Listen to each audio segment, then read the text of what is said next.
fought the fight, breaking down the walls in the dead of night. I don't come for peace, I come for the storm. Fanboys melt quick when the truth gets warm. Solve content's high, I'm collecting those tears. Just got started, but I'm cutting through fears. I'm not here for brand deals, I'm not for sale. I expose your lies, rip off the veil. You can cry in the comments, but you won't survive. Like and subscribe if you feel that vibe. We're hot and salty tears, tearing down the walls.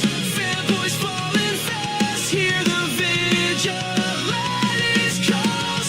No fake reviews, no corporate lies, just truth and fire burning in our eyes. Comments miss, lost in Nintendo's dream. Delusional faith blinded by the gleam. Defends every flaw like it's a sacred cause, but his blind devotion's just breaking laws. Player resist brings no honor or pride, throws family shade when he's running to hide. No integrity, just bitterness and spite, but the vigilante's here to set it right. We're hot and salty tears, tearing down the walls. Fanboys falling fast, hear the vigilante's calls.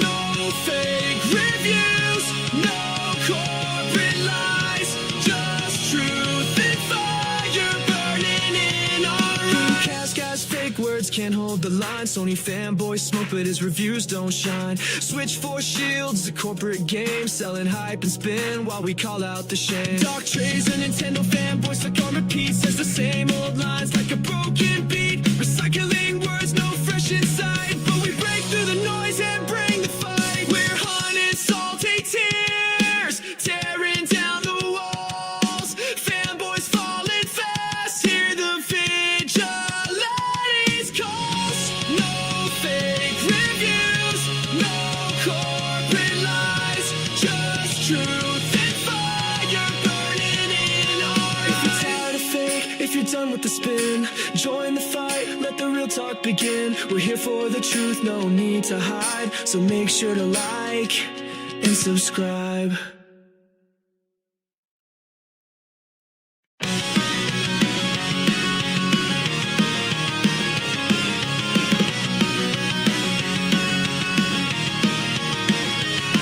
I'm the angry vigilante here to fight the fight, breaking.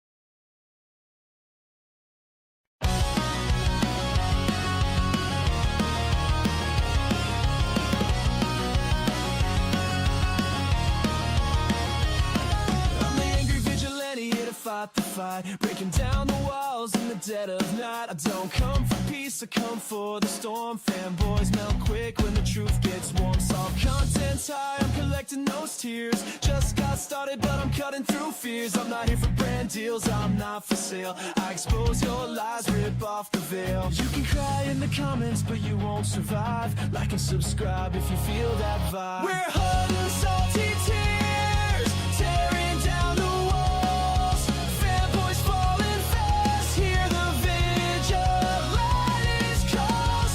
No fake reviews, no corporate lies, just truth and fire burning in our eyes. Comments miss, lost in Nintendo's dream. Delusional faith blinded by the gleam. Defends every flaw like it's a sacred cause, but his blind devotion's just breaking laws. Player resist brings no honor or pride, throws family shade when he's running to hide. No integrity, just bitterness and spite.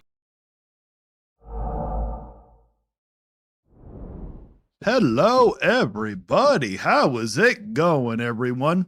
Sorry, running a little bit behind. I had a little hiccup with the theme song, but we are all good to go. How is everybody's week doing? Did you guys have a good weekend? I know I had a pretty decent weekend. You know, the game that I've been playing now is I'm finishing up Digimon Time Stranger. You know, that game, I am loving every minute of that game. My review of Pokemon Legends ZA is coming out today. That was a rough one, let me tell you. I couldn't even finish it. Okay, I got 17 hours in because people kept saying, oh, it picks up. You got to give it a chance. Trust me, I gave it 17 hours. That game doesn't pick up. Whoever sat here and says that game picks up, they're full of shit. Boy, are they. All right, let's get the content going. There we go. Oh, we got Maximus 2400. Sup, G, what's up? I'm doing my third Power World run. There you go, man. I still need to get, I need to get a copy of Power World. I played like a little bit of it with a friend. It was good. Geezer noob, meh. Yep, that is definitely what Legend ZA is. It's meh. Can everybody hear me clearly? Alrighty. Let's paste it. There we go. Good morning, John Marr, and thank you all so much for being a member. Oh, hold on. I have to unprivate it. Let's put it as unlisted. There we go. Now it should work. Alrighty. Interact. What? Oh, we got a $5 super chat already from Geezer Noob. Thank you so much, man. I appreciate that. I appreciate that so much, man. You have no idea. Thank you so much, man. Is it going to let me here? Why isn't it changing? There we go. Paste it. Is it going to work now? There we go. All righty. Yep, we're starting first off with none other than Nintendo Prime. It has a problem. So, before we get into this one about, and that's a funny, I should have kept that as a thumbnail. G Baker, is Digimon good if I don't care really about the slow-paced monster collecting game? Yes, Digimon Time Stranger is amazing, but I'm going to have a review coming out on Wednesday, or is it Wednesday? Yeah, it should be ready on Wednesday. But if you decide to buy the game before the review, I think it's a phenomenal game, but I would recommend to get it used or to rent it, because there's one glaring problem with Bandai Namco. What they did with that game, they put in time savers. So you can spend $8 and skip all the grinding. Now, it is kind of grindy, but it's not, you don't need to necessarily grind for everything. You know, I wanted to get all the Digimon, so if you want to get all the Digimon, there it is extremely grindy and it's ridiculous. I say wait till Power World 1.0 is out, and yes, okay, got you. But with Nintendo Prime, he decided to make a video about the problems with Nintendo. But do you think, Bump with a free update? You don't need to be speaking, but do you think that in any way this man actually comes up with any good solutions? Let's find out. The Nintendo Switch 2? Yeah, it has a problem. Of course it does. We have to talk about this problem because I'm not sure when the problem's actually going to go away. And it's a... Oh, you know damn well when it's going to go away. Drop the price. No, wait, what do you mean, Maximum? What do you mean, no way? Problem that is multifaceted. It is one that there's not really a clear answer to. And I actually want to get your guys' thoughts on this now that we are... I seriously doubt you want our thoughts on it. You want the people that stroke your ego. Come on. That's what you want. How many months has it been? God, it was June. So we're now in November. So we're about 5 months into this platform's existence. And the problem's still here. The problem, part of it, I guess, began back in April. But most of the problems began back in April. That's when the whole downhill started. We'll dive into this in a moment. Well, Maximum 2400, you got to understand, rent is past due for all these guys, and they're not making as much money, you know, damage controlling. You know, they still make a lot of videos doing damage control because that's where their money is coming from. You know, they're not going to do videos on the actual things that deserve hype. Like when it comes to Kirby Air Riders, if you've noticed since the direct, they have barely even talked about Kirby Air Riders. They spend more time damage controlling for Pokemon Legends ZA than they ever have talking about Kirby Air Riders. But this man's rent is probably past due right now, so he needs to make a video where he's going to get some views in quick. Before we do, just want to remind you quick, we do have a couple giveaways going on. We'll be giving away 3 copies of Age of Imprisonment and 5 copies of Kirby. Which I did put my name into that drawing. And Primey, I swear, if you draw me, you better honor it. You better send it to me. And I'm going to use it as fan mail. Air Riders, you can enter through the respective links down in the... Oh, you'll see. Don't worry, Maximus 2400. I want to see a Harmon video of him talking trash. Well, I mean, come on. That's Harmon. That's all Harmon does is talk trash. Are you kidding me? But it won't happen. He's the Captain America, the Nintendo fanboy. Who, Harmon? I don't know, man. I think that Primey might be the Captain America of that one. The pinned comment or the description. And before we dive further, I just want to note this is gonna be kind of a rambling video. There's not really gonna be a lot of cuts, a lot of editing, a lot of slashing things in. This is just raw, unfiltered conversation about the state of Nintendo Switch 2. And to be clear, before I dive in, I actually love this thing. Oh, trust me, we know you do. We know you love it. Well, okay, love's maybe a bit of a strong term. I love my children. I love my fiance. I love my friends. I really like this thing. As a machine. Oh, no. You love it. It's Nintendo. Come on. You love money. It feels well put together. It runs my games really well, improves most of my Switch 1 library. The games that have come out, I've actually enjoyed for the most part. There's some... For the most part. Which ones did you not enjoy? Minor gripes I have here and there. Obviously, I think the visual quality of the textures and the flat buildings and the graphics in Legends EA is kind of a hot mess. And oh, at least you can say that one, which is kind of a shocker, but you still damage control for it and you're still all excited how well it's selling. I don't know if it's an art style problem. I don't know what's going on, but there's something with that. That's a whole general issue with the Pokemon Company, not really specific to Switch 2, but it's part of the Switch 2 conversation. Obviously, Mario Kart 8, you can see here, I played Mario Kart 8 recently. You don't even see Mario Kart World in my recent played because Mario Kart World is trash. That's why everybody's going back to Mario Kart 8 Deluxe. Well, they've already gone back. I wanted to double check something between the two games, and again, Mario Kart World's just not something I'm playing a whole lot right now. That's part of the conversation. Right, I'm gonna speed it up if you guys don't mind. What is the big problem with Nintendo Switch 2? And let's just be honest, this probably extends beyond Nintendo Switch 2 and goes to Nintendo in general, but the Switch... No, it's the Switch 2. That's where the whole problem is. You could try to say goes beyond, but it's all surrounding the Switch 2. Seems to be the antithesis of this problem, and that is the Nintendo Switch 2 has a messaging problem. Oh, it has way beyond. What messaging problem? Maybe before it had a messaging problem when we didn't know the release dates of games, but now we know up until February what we're getting. When February hits, and if we haven't had another direct to tell us what games after that, then yes, there's going to be a messaging problem. What we have right now is a pricing problem. That's what we have, Primey. And why does his hat look like a Chargers hat? I don't know. That looks like a Chargers hat. G. Baker. If game budgets are getting out of control, Sony and Xbox have to axe a ton of them. Nintendo can't afford failure. Well, they can't afford failure. They just don't know how to handle failure. So more games will be like ZA than... Oh, they better not be more like ZA than not. One thing I'll give Xbox and I'll give PlayStation, they may not always make the best performing games, but at least they look good. They're forced into smaller budgets. You got to understand, G. Baker. Yes.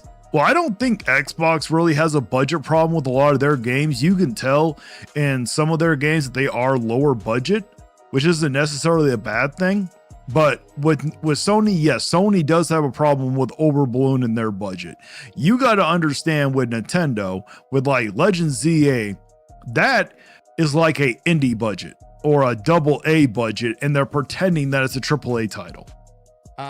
Quite literally, it's got a significant messaging problem, and there's no one reason that it has a messaging problem. Yeah, it's not a messaging problem, Primey. See, this is why, I know you and many other people love to sit here and say, oh, we just get unnecessarily negative or hate towards us for what we like. No, it's when you pull crap like this, you sit here, shift the narrative, what the problem is. Right now, what messaging do they need to put forward? Oh, the reason why we are pricing everything is so high because we want to rip you off. Do you think that's any better than what they're doing right now, Primey?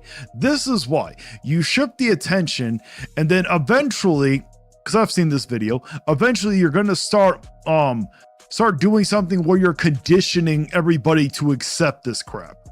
Raymond YouTube 1, Angry Vigilante Show. I don't know if this question is going to show up. Well, it is. But have you seen DCS World Steam Edition? I do not know what DCS is. Price of all the DLC, system requirements, and Steam Deck compatible. I have not, because I don't know what DCS is. Can you tell me what it is, please? No, their legal team has a messaging problem. They won't stop suing everyone. I don't know if that's really a messaging problem. I just think that's a greedy problem and control problem is what that one is. To Geezer Noob. Juggernaut. LOL. I think giving ZA an indie budget is even too much credit for it. Yeah. I wonder how much was the budget for Silk Song. They can afford it. How much they been and still charge for their old games. Oh, that's factual, CyberFox87. That is so factual.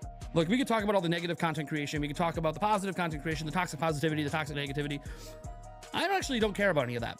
What I actually Oh, yes, you do. Stop lying. You care about the negativity. care about is the messaging around this platform and how there's been a problem with it really since April. Back in April, they had the Nintendo Switch 2 Direct. And I mean, can you use some examples at least? Are you going to eventually tell us here? We ain't got all damn morning, Primey. Get on with it already. Give some examples why that there is a messaging problem or how there is a messaging problem. they weren't transparent in that Direct. They didn't reveal, honestly, anything that was like super impressive. DK Bonanza obviously was sort of the highlight, but there was nothing like massively impressive to make the system stand out from Switch 1. The UI has nothing in it that makes it stand out from Switch 1. It is Well, they could have. Okay, there you go. That's a messaging part. There you go. still a Switch, same family of systems. Well, that personally doesn't bother me. That is a messaging problem. It doesn't scream new generation. It just kind of screams, oh, here's a bigger Switch. Even when I mean, that's what I've been saying. That's what I said in multiple debates I had. You guys all made it seem like I was crazy for saying that crap. But now you're repeating what I said. G Baker, Ghost of Yote was 60 million. Even Expedition 33 was like 25 million. Nintendo won't take risks. I just expect 13 million on more Nintendo games budget. Yeah, I mean, 13 million, like you can make a good game off of 13 million. I mean, like look at Expedition 33. They made off of 25 million and they made a phenomenal game. I mean, you can make a good, the problem is like they're using small budgets, they're overpricing their games, but for like Legend ZA, when it comes to that game, the price isn't the problem. The $70 price tag isn't the problem. That game could have been free and it still would have been trash. Okay, I was so bored for that whole 17 hours when I played that game. I ended up rage quitting. Well, not really rage quitting, but I ended up quitting because I just couldn't keep going. People kept saying, oh, it picks up. No, it doesn't pick up. But it could have been free and I still would have hated the game. So when it comes to ZA, even the budget isn't the problem.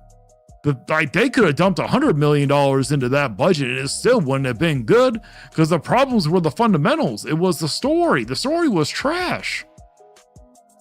And the art design, they claim they don't use AI, but I wonder if they did this time. Matthew Buckley, I just bought Power World this morning on Steam. Gonna give it a shot. Hey, I hope you enjoy it, man. Raymond YouTube 1, Angry Vigilante Show. DCS stands for Digital Combat Simulator, and it's a free-to-play combat flight simulator game. So it's a free-to-play game, but you have to pay for the DLC? How much is the DLC and all that then? Because I don't know if that really makes it free-to-play. Unless you're talking about like the expansion type stuff. We are all a little crazy, Vigilante. Oh, that's an understatement. That's okay, though. Crazy can be fun. Yes, it can. They talked about like the screen, right? They went in high detail on the screen at one point, did this whole, developer ask series around the screen, talking about how, hey, they went back to LCD because it's better for HDR and yada yada. And well, we all know that's kind of bullcrap. You could actually get better HDR with OLED. There at least was an argument that it might be a little too expensive to put in here on an already expensive platform. So at least they put in a decent quality LCD, right, for HDR, right? I mean, no, they didn't even put in a good quality LCD screen. Now, I haven't dealt with ghosting problems. I haven't noticed it, but also I don't play a lot of handheld either. But other people have actually sat here and dealt with ghosting problems. So I'm not going to say that they used a high quality screen. Except they didn't. The nits are low, the refresh rate's low. The latency, I guess I should say, is low. Not the refresh rate's 120 FPS, 120 hertz. Yeah, it's even that they just like that messaging around that. It was all positive in Welcome Tour. If you went and looked at that, it was all positive in the developer series. But then the reality is, no, the screen, if you came off Switch OLED, it just feels and looks worse, right? Yes, because Nintendo, I don't even know if Nintendo lied. All you fanboys hyped it up. You guys were saying, oh, this is a high quality screen, when it wasn't. It is what it is. But it goes along with the total messaging of the Switch 2. Well, this stuff isn't deal breakers to me, and I absolutely feel like the Switch 2 has been worth my money. I do think... Of course. How much money have you made off of it? You ain't the average consumer. You got to do a tax write-off on all that stuff you bought. That Nintendo is suffering from a messaging problem. Now, when we talk about suffering, we're about to have Nintendo's financials in a few days, and we're about to find out Switch 2 is probably still the fastest selling system of all time. Nintendo, like Donkey Kong Bonanza, probably sold pretty well. We've already heard... I still don't think DK Bonanza sold well. Not as well as they want to make it out to be. Raymond YouTube 1. Angry Vigilante Show. I just want you to check. I want to see your reaction on system requirements, DLC, Steam Deck compatibility, just for craps and giggles, because DCS world is ridiculous. Alrighty, I will look it up right now. Hold on. I will look it up because now you got me curious. Now, when it comes to the requirements, I'm not really a PC kind of person, so I'm not going to understand the whole requirement stuff. But let's see this. Alrighty. While my Steam is loading. Legends EA sales. So, look, things are probably going all hunky-dory in Nintendo land. They might even adjust their sales of Switch 2 up. It might go from 15 million to 16 or 17 million. I got a feeling. Alrighty. Steam just loaded up. You said DCS. There we go. It says free. Let's see here. Wait. What the? Oh, hell no. How much is this? $4,213? Are you out of your fucking $4,000 for what? What do you get here? You get a tank killer? Oh yeah, because that's so worth 80 fucking... Oh, hell no. What the hell is wrong with... Who's paying for that shit? Who is seriously paying? Oh, I don't care if it's a free-to-play game or not. That's why I don't play free-to-play games. But that is outrageous. We could see an adjustment. Hell, maybe the adjustment goes down. I don't know. I don't have Nintendo's financials yet. The point is, I think the financials are going to look pretty rosy for Nintendo. So when we call this a problem, it's a... Well, yeah, when you guys hyped up everything and then you guys bought stuff that you honestly didn't even need. You didn't need to buy the Switch 2 edition of those Zelda games. You didn't have to buy the Bravely Default Bravely Default Lion edition thing. You didn't have to, you rebought a lot of games you already own. You bought them because you wanted to hype up Nintendo's numbers. Perception problem. It's a messaging problem. It is not a factual business problem. Nintendo... No, it is a factional business problem because the business chose to overprice the damn crap. What the hell are you talking about? The business is doing really well. This is more so about the perception around this system, because whenever Switch 2 comes up in a casual conversation, which did happen, in fact, on Halloween, when I went out with my fiance to the local pubs, someone brought it up, not even knowing I was like a YouTuber that covers this. And someone was talking about, what is it, Metroid Prime 4 coming up? And they were like, hey, you're getting it for Switch 1 or Switch 2. And like one person just randomly said, well, I heard Switch 2, it's kind of an overpriced piece of shit. And I'm like, oh. Well, it is overpriced. Okay. It's one of the first times I've heard people kind of talk about it. But they're talking about what they... That can't be the first time, maybe in person, but that can't be the first time you have ever sat here and... Hold on, Michael Griffin. Hey, Vigilante, I took your advice and got Nexomon Extinction on sale. Oh, man, that is a fantastic game. You're going to love every minute of it. Raymond YouTube 1, Angry Vigilante Show. It gets even crazier. Look at how much storage it takes. Okay, I'll look at that one later. Or can you just tell me how much storage it takes? G Baker, selling at $70. People expect spectacle. You can make a good game on a small budget, but that spectacle does not require some investment, or does require some investment. Can argue Mario Kart World and DK Bonanza have some spectacle, but ZA has none. Well, I will never sit here and say that Mario Kart World has spectacle. DK Bonanza does, but it just didn't have enough quality content to justify that price. ZA, like I said, that game could have been free. You could have gave that game to me for free. Still would have been shitty. Still doesn't change the fact that it's a shitty ass game. Sadly, there is many games priced like that on Steam for some reason. Juggernaut, yep. Hell no. Hello, Kalina. King Paco Nintendo lover, how are you? We are doing great. We are reacting to Primey. I had a little mini crash out when someone told me to look up DCS on Steam to find out how much it was for all the DLC, and I nearly blew a gasket. It was ridiculous. $4,000 fucking dollars. They heard, they're not talking about their experience, right? Obviously, I think Switch 2 is selling incredibly well. The numbers don't lie, but that's not the problem. The problem's the messaging. And I'm not going to blame YouTubers for this. I'm not going to blame social media for this. I'm going to blame Nintendo. Nintendo's to blame. Well, of course Nintendo's to blame, but at this point, it's a lot more than a messaging problem. I mean, what messaging, like distinguishing it different from a Switch 1, showing that it's next gen? Okay, the problem is the games. Yes, the third-party games show that the Switch 2 can handle the third-party games show that the Switch 2 is stronger than the Switch 1, but it's the first-party games that's the problem. DBZ Nation, keep telling the truth. The Angry Vigilante salute, man. Happy Monday, hit that like button. Yes, hit that like button. The amount of stores DCS World has on both minimum and recommended is insane. Oh, I bet it is. When they put out that initial direct, right? Not only did they not have any like major showcase game that's like, hey, this is a game that doesn't look possible on Nintendo Switch 1. What they also didn't do is give transparency. There was no price of the games. There was no price of the system, no price of the amiibo or anything else they talked about in there. Pricing just wasn't present. Pricing came out after and probably wasn't present because they knew, hey, we're charging, $150 more than the original Switch. We are going to be charging $80 for Mario. Yeah, see, that was the biggest problem. A lot of people did not mind the price of the actual system. I only had a problem with it because I didn't like how Japan was getting one for $130 cheaper and the rest of the world was paying like $450 plus. Mario Kart World, and that's probably not going to be received very well. That goes into the grander issue with Nintendo's messaging.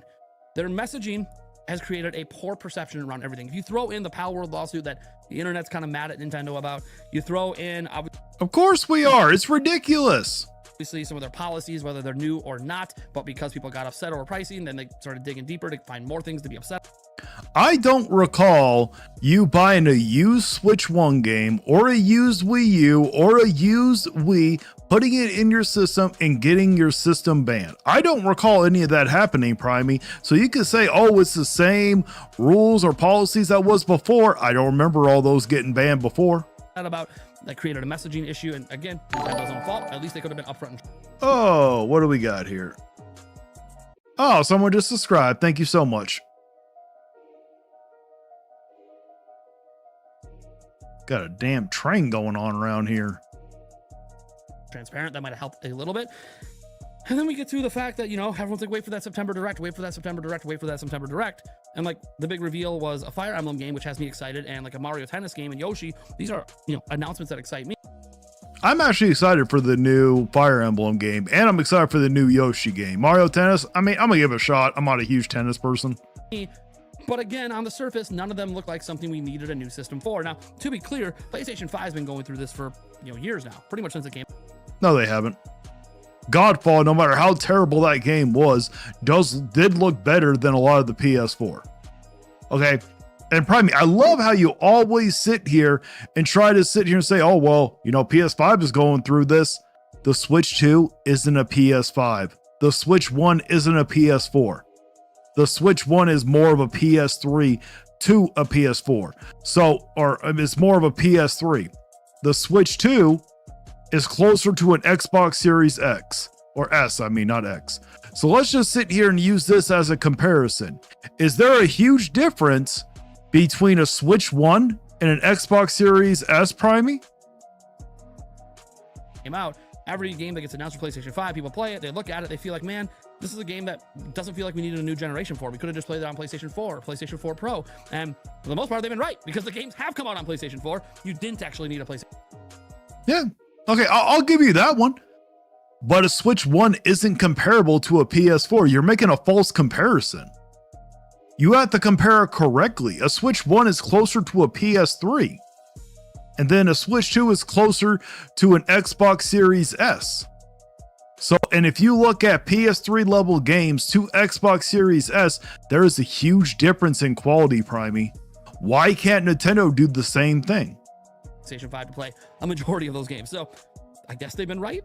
And that's what it... They're only right in this situation because you drew a false comparison. You guys have a very bad habit of doing that. feels like on Switch 2. Now, I will note, no, I don't think Donkey Kong Bonanza truly would function well on Switch 1, not with the way all the groundbreaking and all the terrain stuff works and all the voxels. No, I don't really think that would have ran well on Switch 1. In fact, they said it wouldn't. I don't. Nintendo says a lot of stuff, Primey. They also sat here and said that they couldn't do the national decks for Sword and Shield because they would have to remake all the models, and then come to find out that was a lie. I think everything in Mario Kart World, like the 24 players, was probably realistic on Switch 1. It probably didn't have the processing power to do it. So, yes. Well, you didn't really need 24 players. Just saying. I can recognize things that, like, hey, these are why these games couldn't be done on Switch 1. But everyone's looking for something that blows their mind, and they're looking for one specific thing to blow their mind. Visuals. And this is because visual quality has sort of defined generations. And I know some of you might go to point out, you Wii U owners, I was one of them, hey man, the visual quality didn't really have this huge leap from Wii U to Switch. Why is it a big deal now? Well, because... Well, yeah, very true, because the Switch is a hybrid. Because the Nintendo Switch, the original, it's a hybrid. This is still a hybrid, the Switch 2. And as a hybrid, it didn't just replace the Wii U. Nintendo's biggest audience was actually the 3DS. And going from the 3DS to the Switch was a monumental leap forward. It's why people expected significantly more from Pokemon so far. That's what I said. I said that in the debate that I had with GameBird, and you guys all made it seem like I was crazy for saying this. Now I think you're finally realizing, Primey, that I was correct this whole damn time. Am I molding you? Am I finally making you the old Primey that needs to come back out? Angry Vigilante show. Okay, I'll tell you, minimum is 200. Jesus Christ, 200 gigs of storage. Recommended is 500. Are you kidding me? I don't even think I have 500 gigs to spare on my damn laptop. This is going to punish your Pete. Oh, that's an understatement. Hard drive or SS. I'm good, man. Just stay away from that game. Railroad Gamer Luna. No thanks, Prime. I'd rather use my money on vacations than the big N. Oh, yep, there you go. AV Gator. Morning, AV. Good morning there, Gator. Railroad Gamer Luna. Nintendo Prime. You as cringe as can be every day. Very true. Happy Godzilla Day, everyone. Is it Godzilla Day? I didn't know it was Godzilla Day. Prime, I don't care. You like the Nintendo Switch too. It's not for me for the 100th or the 1000th time. I agree. Far. The monumental leap forward didn't feel like the franchise matched that leap. That's part of the reasons that people are upset today. So you get all that. You get more expensive games than ever, more expensive system than ever from Nintendo anyways. Obviously, there's more expensive systems out there. You get, not lack of transparency, not fully announcing everything. And at least, yes, that's how it started off, but I mean, we all know what the games are coming out now. To this avalanche of negativity that is basically all self-created, could have been avoided. I've been on record saying this since I played the game. No, I don't think Mario Kart World is worth $80. I don't. No, but you love to hype up the game, and we all know you would have paid $80 for it if there wasn't a bundle. Okay, we all know that, Primey. You literally spent $80 on a Tears of the Kingdom Switch 2 edition that you didn't need. You literally had the Switch 1 game, and you sat here and had the online expansion thing. So you could have played that game without having to buy it. But you did because you wanted to hype up Nintendo's numbers. I still don't really understand why they're charging it other than they think they can get away with it. And they might get away with it. And they might go on to sell 30, 40, 50 million copies. I have no idea. But I bet you a majority of those copies will be bundles every holiday. I don't. Oh, most likely. especially when they're giving you a false illusion of a sale. I think we're going to see a lot of top 10 for Mario Kart in between, not at $80. But we don't know yet because the bundle still exists. So if they release every one of their games at 80, we all know you guys would pay them. You guys would damage control for them like you always do. we're projecting. We don't know. Maybe January, February, March, when there's no bundles on the market, maybe Mario Kart World continues to be a top 10 seller. I think it's going to be falling off even in Japan, but could be wrong. So I guess we have to wait. Or maybe I really hope that you're actually right. I really hope it does not sell well. we don't. Because maybe Nintendo could already tell that the only way people are buying Mario Kart World is essentially the bundle. I don't say the only way. Some of you guys own the physical copy. I get it. You're outliers, I think. Could be wrong. Nintendo's in this precarious place where no matter what they do, it's never going to be good enough. And that's why I don't know that there's any answers. That is factually not true. You guys keep bringing this up because it's a way for you to cope and deflect. Yes, they could do something. They could drop the price. That is the number one thing. Now, you can't make everybody happy. That is very true, but you can make a lot of the problems that are going on right now. It's purely over the price. If you guys would drop the price, if Nintendo would lower their games back down to $60, okay, if Nintendo would maybe lower the price of the system a bit, maybe lower it down to $400, I think that would solve at least over 2/3 of their problem. But we know they're not going to do that because you fanboys give them a reason not to. We have Age of Imprisonment next week. Who cares? It's Hyrule Warriors. We have a new Kirby Air Riders for the first time in like 20 years. Who cares? It's another, it's a spin-off game. Oh, we had a new 3D Donkey Kong. Reviewed incredibly well. Might be up for Game of the Year. Probably because many of those reviews were paid for and very biased. That game was nowhere near a 10 out of 10.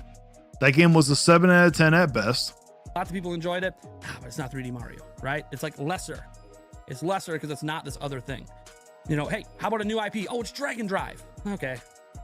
Is Dragon Drive even exciting people anymore? Dragon Drive didn't excite anybody after it released. Are you kidding me? Did it ever? No. Heck, people were still talking about 1-2 Switch 5 months after Switch came out. I haven't even heard about Dragon Drive since its release. Nobody seems to be talking. Well, it's because it's not worth our time to bash on it. The game was trash. Even you guys knew it was trash. There were a few of you guys that damage controlled for it. Talking about it. Maybe people are playing it. I don't own it, so I don't know. But it's interesting. It's interesting because Nintendo has a massive messaging problem. And this is furthered by other... They used to have a huge, massive messaging problem, but a lot of it's been fixed. When it comes to the price of the system and it comes to the price of the games, that's not a messaging problem. That's a price problem. And that is most of what the problem is with Nintendo right now is the prices. You're just, because we know your motto, okay? You even said it when it came to DK Bonanza. Let's set aside the price point, and what we see here is a lot of good things happening. That's your motto. Decisions Nintendo has made. Again, that's why I say it's all Nintendo's fault. If there's a Switch 2 edition, if you hear the word Switch 2 edition, sans Animal Crossing, and even then, what you're going to hear is a lot of negative feedback. Why? The prices are kind of weird. There you go. Finally, has nothing to do with the messaging. It's the pricing. It's not weird. It's trash. It's garbage. It's ripping us off. All right, let's get into some of these comments. Blue Fox morning. Good morning there. Railroad Gamer Luna. I'm donating all my Nintendo stuff and forgot that I was their fan. I understand. It's what they gave me. Does this moron actually believe any of this? I mean, come on. You know what? Part of him, I think he does, but I think when it comes to this whole messaging, no. I think that he did this video because he needs some views. Also, if they get rid of key cards, yeah, that would help too. The key cards would definitely help. I still think the pricing is a bigger problem than the key cards. 7 out of 10, too much. Lomius, not enough cal. No, I didn't give Pokemon Legends ZA a 7 out of 10. I gave DK Bonanza a 7 out of 10. No. Legends ZA, that's a much lower score. G Baker. It started with high console prices and $80 Mario Kart World. That is true. Then game key cards. Very true. Losing gold coins and vouchers. Yep. Then not owning it. Yep. Then Switch 2 editions, yep, which are nothing more than $80 games. Then DLC. Then all the, well, I don't really have a problem with DLC. As long as the base game has enough content to justify its price, I actually don't mind DLC. Then all these games sucking. Then $70 Mario Galaxy. Yep. And mostly everything you said has something to do because of pricing. Nintendo is doomed. They're getting there. Dragon Drive doesn't even hype people who actually use wheelchairs. That's true. This guy is almost as dumb as Harmon Smith. Yeah, he's not there yet. He is getting there, but he's not there yet. Even though the dumbest thing I ever heard was actually from Princess Force's mouth. That's why most prefer old games compared to games now cheaper in pricing. Better quality and overall can be more fun. Very true. You got the Element Hero, the Shadow Link Drag. The last part of your name cut out. Angry Vigilante, but it's also the problem with the system itself too. From Joy-Con drift is in the Switch too. The ghosting issue. Yep, that is true about the ghosting issue. I haven't dealt with the ghosting issue. And when it comes to Joy-Con drift, I haven't experienced Joy-Con drift, but I don't really play it in handheld. And I have a controller that I use instead because I enjoy it more. The keycard problem, yep. The lawsuits, yeah, that's true. And other problems that he doesn't add. Well, he talked about them earlier. I'll give him that one. He didn't talk about the Joy-Con drift, and he didn't talk about the keycards, but he did talk about the lawsuit and the ghosting issue. I know it's off topic, but there's no reason for a single game to take up half or even the entire Steam Deck internal SSD. Do DCS world devs not know how to optimize properly? I don't know if they know how. I just think they know how to rip people off. Why are we spending $70 for Breath of the Wild for essentially a 4K 60 FPS update? I get it. There's some additional map stuff and a phone app stuff, and I get it. Okay, I understand. There is additional things. But why are we paying $70 for Breath of the Wild in 2025, a 2017 game, and then it doesn't even include the DLC? Like, if it at least included the DLC, you could be like, okay, it's like an ultimate edition, a deluxe. No, it would be like a definitive edition. Okay, including all the taking a old game, Primey, that's 8 years old, including all the DLC, does not make it a deluxe edition. It usually makes it like maybe a collector's edition, game of the year edition, definitive edition, and then you price it at the normal price of what new games go for. That's how it's generally always been. Nintendo's the only one that keeps overpricing them. And let's not forget the extreme gaslighting from Nintendo to its customers telling us the value of their games. Yeah, that's true. Edition, director's cut, right? It's got there you go, something director's packed cut into it that you already have to buy separate. Actually, that is a great thing. Let's look this up, shall we, Primey? Because you want to sit here and say, oh, if they would have included all that and labeled it as a director's cut, then $70 would have been fine. Let's just see here. How about Ghost of Tsushima director's cut? Director's cut. Here we go. Price at launch. How much was it? So, the director's cut for the PS4 was $60. Okay, Ghost of Tsushima was also $60 at launch. Why don't we look up Death Stranding? Death Stranding director's cut. Cost at launch.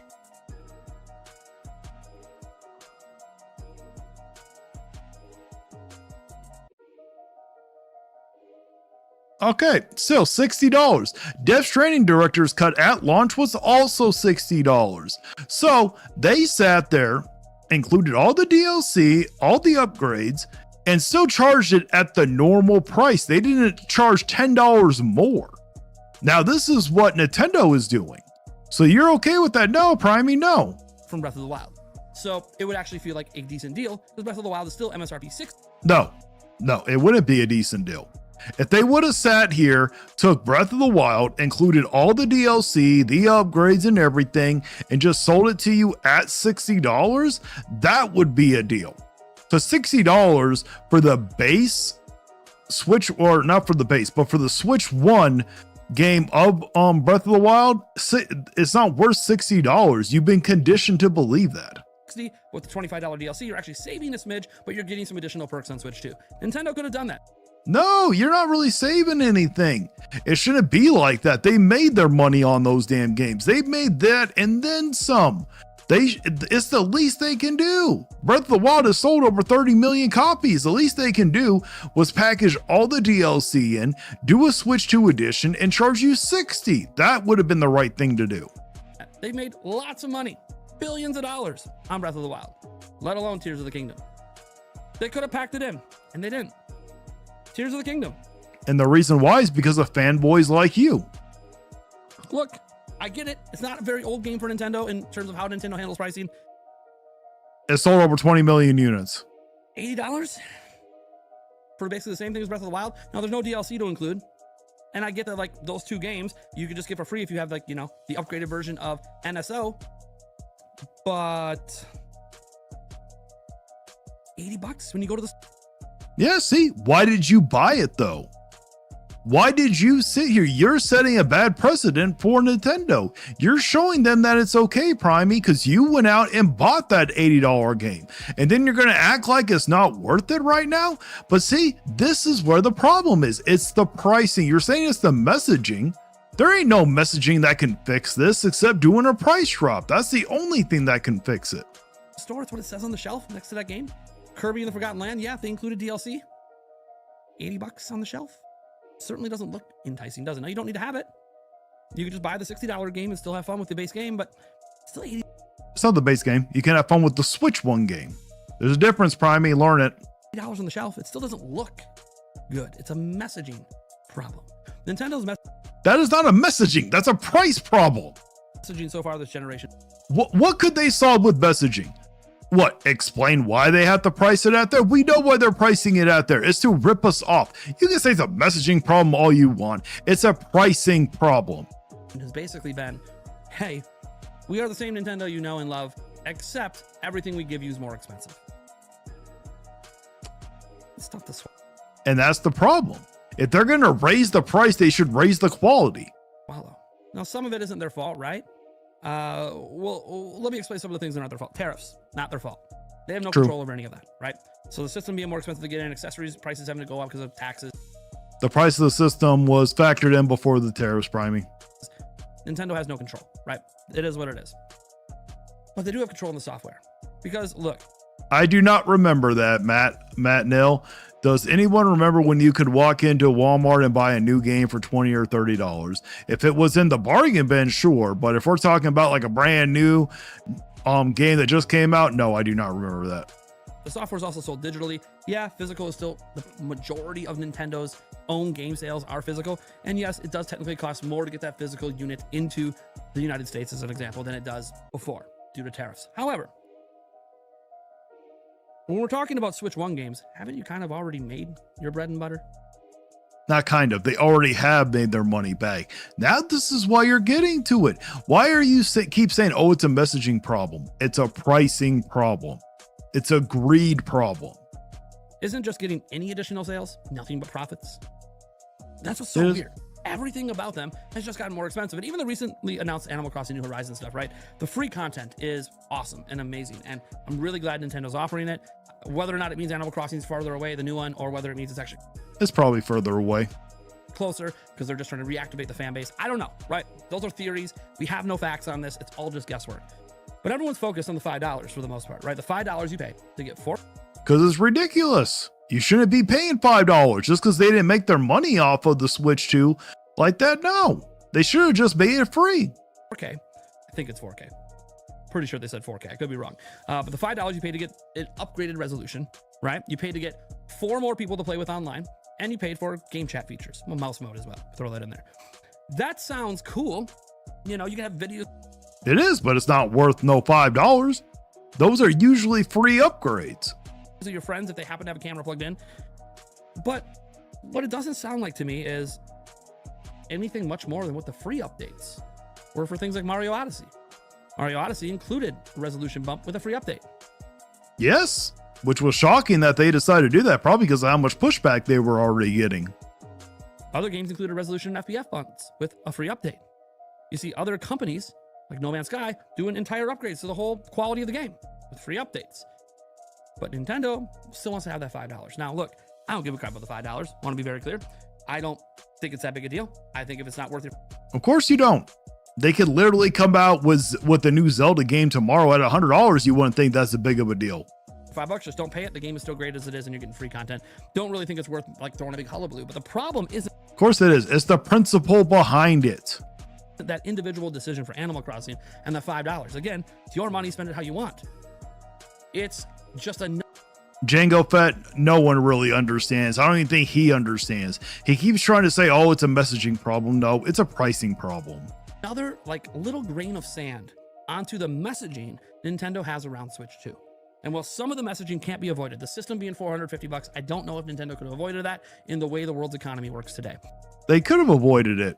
When they first were releasing it, the tariffs didn't take into effect yet. They could have sat here and lowered the price. They had no problem doing it for Japan. The controllers being more expensive, the accessories being more expensive. Heck, even some of the pricing of the amiibo. I mean, they got third-party controllers that are just as good that aren't that expensive, Primey. Come on. And the amiibos are a piece of plastic. Maybe some of this stuff was really hard to avoid if you wanted to maintain Switch-like profit margins. It was going to probably be extremely hard to avoid some. Who cares? What? They go down from Switch-like profit margins down to regular profit margins, Primey? Come on, this is a billion-dollar company. On that, but the software is matching that, and it didn't need to do that. I'm not one of those people that's silly enough to think Nintendo's your friend. They are a corporate, they are a greedy company, as all corporate capitalistic companies are. Nothing they did is out of the kindness of their heart. All of it's with trying to create customer loyalty, make it come back. I mean, they're not doing a good job creating customer loyalty, Primey. Trying to normalize $80 games is not a way to do that. Make you spend more money. That's what they're trying to do. So all companies are trying to do. And Nintendo has one of the most loyal fan bases of all the companies out there. So obviously there's a lot of people that are perfectly okay with what Nintendo's doing. And they would be okay with it. If they literally, if Zelda came out tomorrow at $200, you would sit here and you would be gobbling that up. We all know. A lot of people that are a little bit ticked off. I've heard for a while about how Nintendo has been like a budget company in the past. And I was a little confused because look, we were $60 games before. Yeah, we had $50 back on Wii, but $50 wasn't, that far removed from being normal back then. $60 was just sort of becoming normal in the HD era. Nintendo went to HD. They're charging $60 like everybody else. Now Nintendo's going to somewhere between HD and 4K. Like everyone else, they're charging $70. So yes, but the problem is and it's not even just Nintendo. A lot of the games coming out at $70 are not worth it. There are very few of Nintendo's games that I would consider worth it. That's the problem. They have yet to release a game at $70 that's worth $70. I get it, but people used to pay $40 for like DS and 3DS games. Mm-hmm. So in 2017, you bought like Samus Returns for $40. I believe it was 40. Even if not that one, there was Sushi Striker, right? Whatever. You buy it for $40 on 3DS. Mm-hmm. Fast forward 8 years, $70. For a lot of games that are like 3DS games, pretty much. That's the problem. Feels like a pretty big increase over an 8-year period, doesn't it? And yeah, they didn't just jump to 70, they jumped to 60. They already jumped handheld gamers up $20. And we all get it. If you were a home console gamer, none of this is surprising, right? Going to 60, going to 70 is kind of was expected. But then 80 for Mario Kart, again, a messaging problem. Nintendo doing pricing problem. What's the messaging? What? Tell them, oh, we're doing this because we want to rip you off? What do you like? Why do you keep going on? Oh, it's a messaging. It's the pricing problem. That's the biggest thing. It's the price. Things they really don't need to do to maintain the success they already have and would help change the narrative. Look, Nintendo's always going to be litigious when it comes to piracy. They're going to go after emulators. They're going to go after people streaming their games illegally. They're going to go after ROMs. They're going to go after ROM sites. They're going to go after distribution. They've been doing that stuff for 30, 40 years. Nothing new there. People maybe didn't pay as much attention to it back then. The internet wasn't as prevalent. Yeah, exactly. The internet wasn't as prevalent. And no, we didn't pay attention because most of us that grew up loving Nintendo, we were children. We didn't care about all that. All we want to do is play games. We're adults now. We know what's good for the community. But that's nothing new. We know Nintendo's going to be that way. We know Nintendo's also going to have some of the lowest developer turnover in the industry. Right? Generally less than 2% year over year. Oh yeah, say that to the 200 people that just got laid off. We know their employees are also going to be paid and compensated fairly and well with bonus, vacation time, and full benefits. See, okay. This is why, Primey, you get so much, so-called hate, which is it's not even hate, it's criticism. is you pull bullshit like this. Because now what you're doing is you're pretty much damage controlling now for Nintendo. You started your video off actually trying, well, not even trying, you were lying. Okay, you know what the problem is with Nintendo. It ain't really the messaging, it's the pricing. And now you're getting into it saying, oh, well, you know, Nintendo, you're pretty much saying that we should accept these terrible prices because Nintendo doesn't lay people off, really. Nintendo treats their employees so well. It is awesome that they treat their employees so well. But when it comes down to the end of the day, I care more about my wallet than anything else. And I'm not okay with paying these overpriced crap, and neither should you. But you get a tax deduction, you get, and honestly, you're hoping to stay in Nintendo's good graces so you can have a seat at the table. We all know what it is. We also know Nintendo doesn't believe in using like temporary contract positions for their main development teams. They actually prefer you to hire full-time, make you a full salaried employee. We know they like to promote from within. Yeah. And see, and this is another thing you're doing. You're conditioning.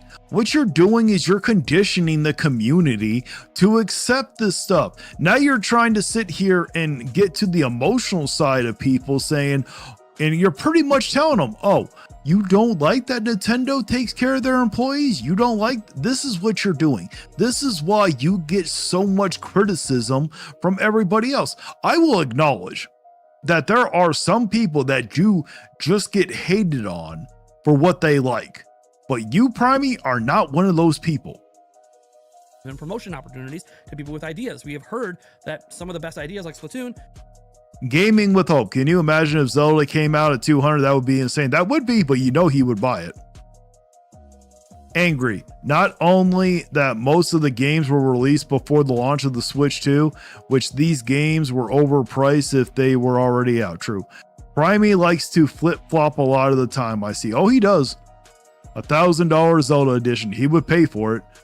Morning. Still trying to catch up to ya at 2x speed. Oh, I understand, man. Which Nintendo shouldn't go after emulators or emulation websites because they're trying to preserve the older game and lets people play older games. Yeah, I actually agree with that one. I think it actually is morally correct to emulate games that you don't have the option to pay for anymore, like directly from Nintendo or PlayStation or the developers. I actually support that. Another problem aside from the price is also the underwhelming quality of the games. Very true. But a lot of that has to go with the pricing too. If they would lower the price on some of those games, that would solve the problem. You know, it came from Nintendo allowing their developers to experiment and pitch ideas. They allow this to happen every single year. That's how you get things like that, or jump rope challenge, right? You get your codename Steam. Did they seriously actually make a game called Jump Rope Challenge? Does anybody remember that one? You get this from developers pitching ideas. This is cool. Nintendo seems to have a very healthy employee relationship. We know their CEOs, their corporate heads. They're not getting paid hundreds of millions of dollars a year. They're not getting a bunch of stock bonuses that give them an additional $500 million. Okay, he just said they're not getting paid $100 million a year. Let's see what the CEO is making. CEO of Nintendo. Furukawa. No, Furukawa I don't think would be a great one to look at, but let's see here. Furukawa salary. Let's see if we can find it. How much does he make?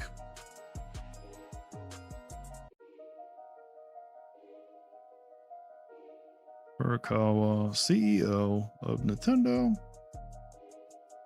Nintendo salary. Well, so he makes approximately 2.5 million USD. How about CEO of Nintendo of America?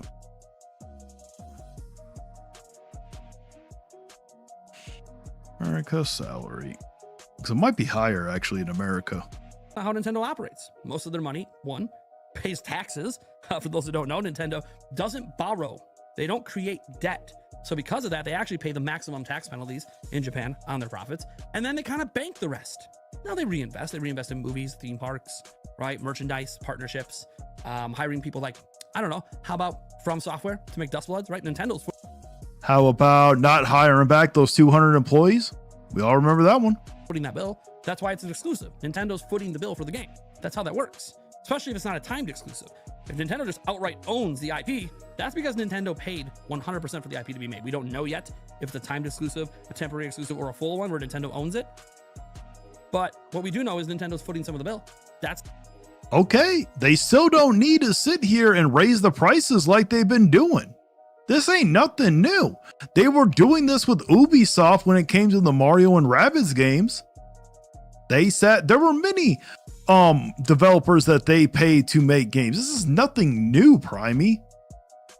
J Biggs. Hey, what's up? What's up, man? it's them investing their money. That's what Nintendo does. There's these positives, all these things that the high morale, the fair the fair compensation, the paying the employees well, that helps lead to such amazing games getting made. The money gets reinvested back into the company and back into the corporation and back into trying to do things that will make them even more money. Primey, this is another problem. Now what you're doing is you're conditioning people. Pretty much you're trying to pull the emotional heartstrings, saying, oh, well, if we don't pay these prices, they can't invest, we can't get better games, we can get all this stuff at lower prices. Primey, you know this. They were able to do all of this under all that inflation on the Switch 1 when they were only doing $60 games. Just stop. But unfortunately, despite that process, that doesn't change the public messaging. The public messaging is Nintendo's more expensive than ever. They're no longer a budget system. They're playing with the big boys. They're now your handheld portable PlayStation, with PlayStation-like prices and PlayStation-like practices, even PlayStation-like games, Final Fantasy VII, right? Cyberpunk. We're getting the big AAAs now, which is exciting. No, you're not getting the big AAA now. You're getting some of them, just like you got some of them on the Switch 1, but you're getting old ports. Those don't really count. But also, hey, people start to look at the platform differently now. This is no longer, a massively upgraded from 3DS. We're now trying to upgrade from Switch, and the upgrades. Okay, Primey, you need to understand something. People are still going to prefer to play the third parties elsewhere because it's still a better experience. It's still better quality.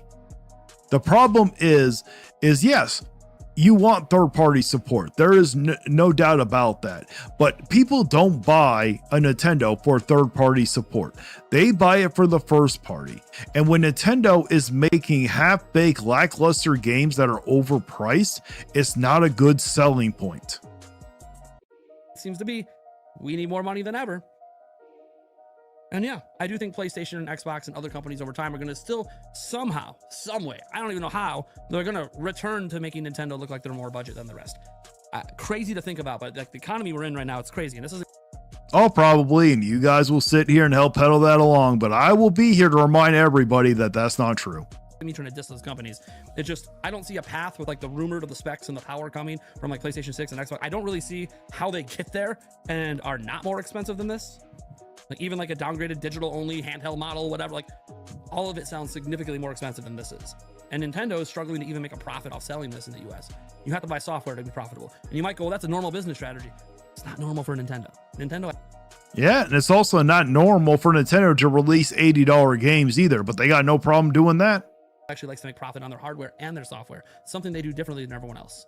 But in the US at least, they're breaking even or... Well, it just shows that they make things at a cheaper price and then oversell it. Or overprice it, I mean. Maybe even slightly losing money per sale. Not a big deal to us. We shouldn't care. We're consumers. But the problem is, if you're going to sell a $450 device that does feel more premium in the hand, and I will say, despite having this grip on here, even without the grip, it does feel more premium. It feels more hefty. It feels nice. I will actually agree. It does actually feel nice, but not at the price that they want those games for. What we don't want is all the other things on top of that. Like some people can stomach the price of the system, but they can't stomach the $80 Mario Kart and $70 for Legends EA. No, yes. See, I've even said this before. A lot of people did not have a problem with the price of the system as much as you guys want to make it out to be. I only had a problem with it because Japan was getting it so much cheaper than the rest of the world was. And I still have a problem with that. I still think people should buy the system used because Nintendo does not deserve your money. But when it comes to the $80 Mario Kart, that is overpriced. All those Switch 2 editions, those are overpriced. All of those damn or the $70 DK Bonanza, that's overpriced. The $70 Legend ZA, that game could have been free and it's still overpriced. I know, it's normal. It's normal. It's a messaging problem. And I just It's a pricing problem. don't know there's anything Nintendo can do to fix it. Sure, Nintendo can never charge $80 for a Switch 2 edition or a brand new game ever again, right? They could just never do it. But the messaging is not going to go away. It doesn't matter how. That's because it's not the messaging, it's the pricing. If they lower the price of all of that stuff, that would solve so much problems. Yes, you're still going to have the problem with the lawsuits. Yes, you're still going to have a problem with the game key cards. Yes, but the thing is, those aren't messaging. We're not stupid. We know why that they wanted to do game key cards. There is nothing Nintendo could say to change that. We all know why they want to sit here and sue Pow World. And there's no messaging that's going to change that. We know there. So you can keep saying, oh, it's a messaging. No, it's mainly a price problem. How many games Nintendo releases? I talked in the past, oh, maybe Nintendo just needs one big game. And people in the comment section were roasting me and getting mad at me. Oh, how, you think everything just goes away? I'm like, no, it provides a distraction. That's exactly what it does. It provides a distraction so you don't have to deal with the negativity is what it is. It's more where I was going. It provides a distraction. A big, new, exciting game of the year looking game provides a welcome distraction. It will distract the public from all these other things that have kind of stacked up. No, because you don't care about the public. You don't care about the community. All it's going to do is distract you from all of it.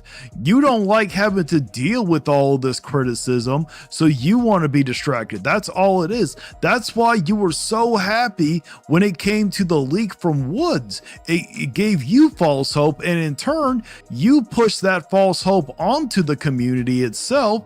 And then you guys sat here and all hyped up the community to get excited for, look past all of the Switch 2 negativity, all the Switch 2 hate that you guys like to call it, even though it was mainly criticism. And then you guys screwed the community over by giving them all that false hope. To create a negative sentiment. So what's the answer then? If it's not just one big game or two big games or 10 big games?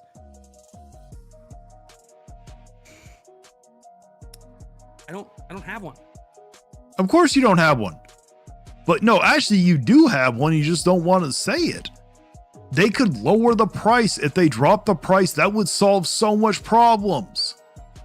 I know what a lot of people want the answer to be.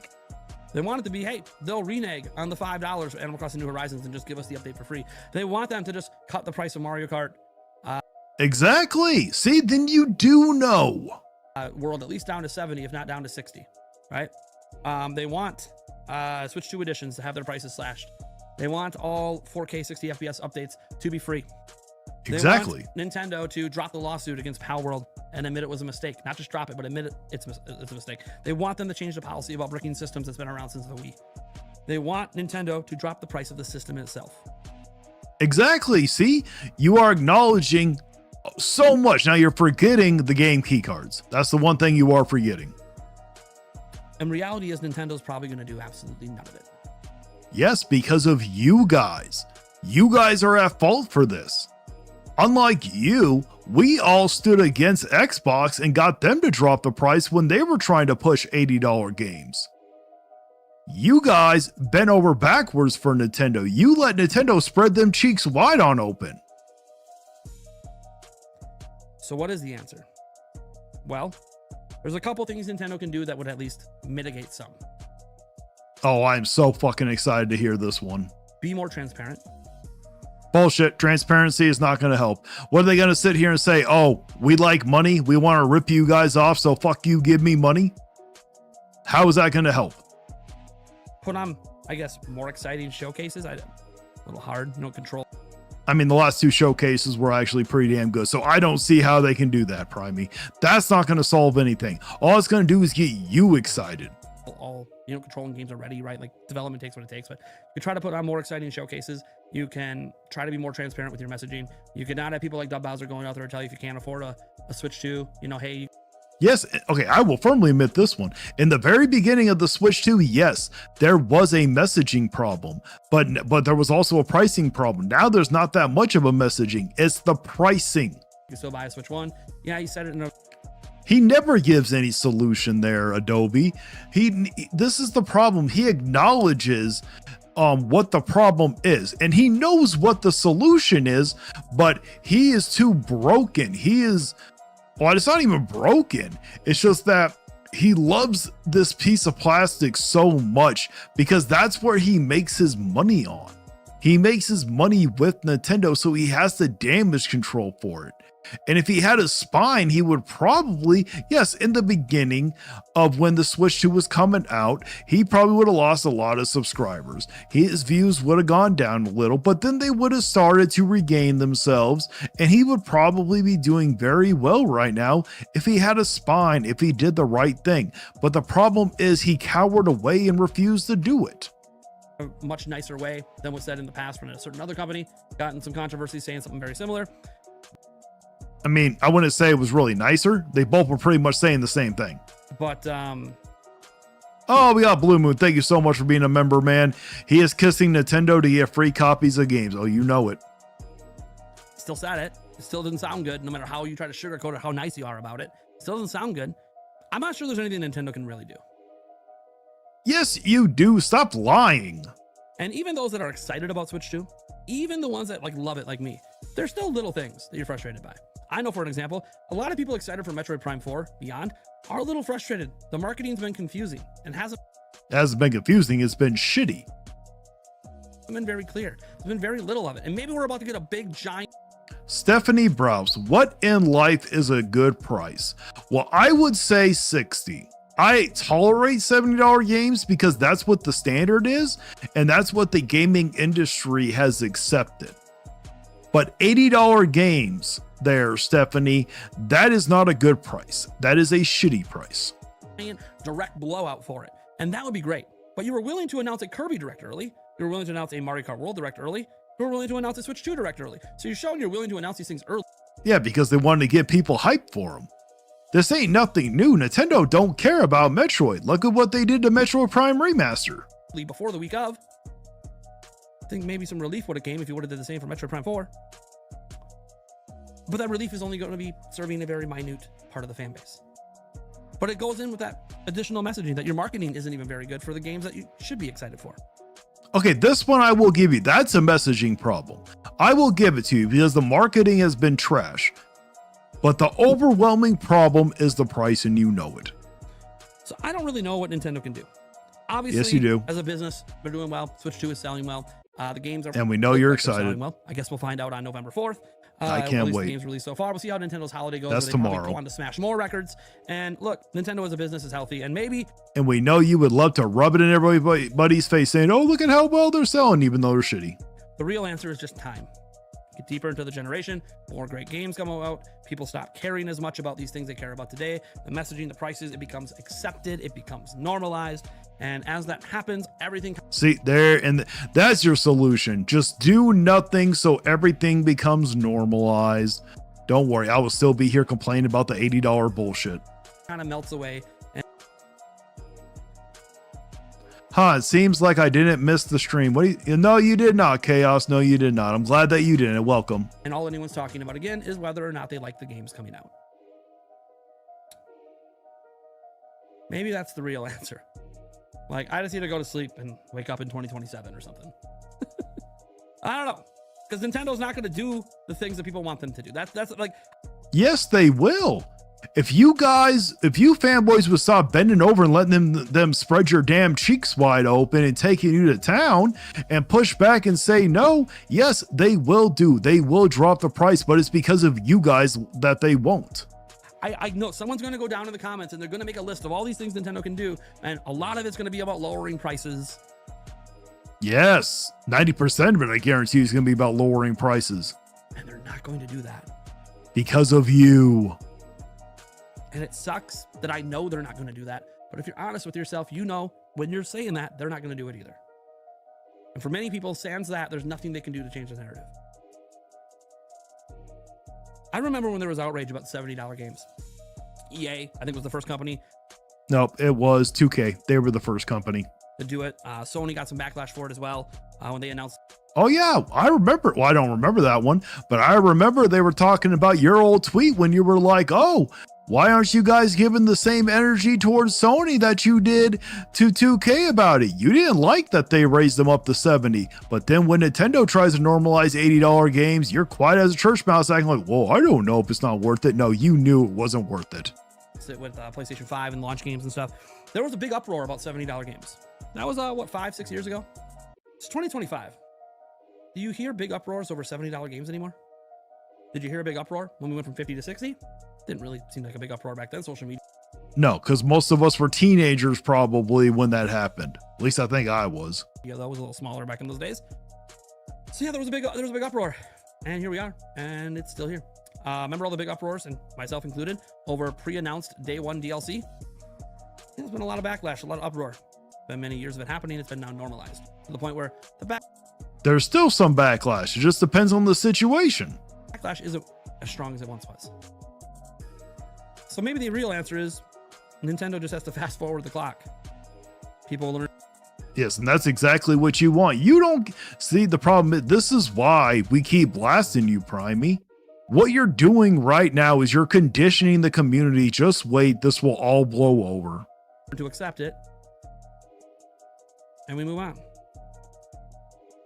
Hey, YouTube, you want to triple my CPM rate sometime? That'd be great. The way this economy is going, the way the world is going.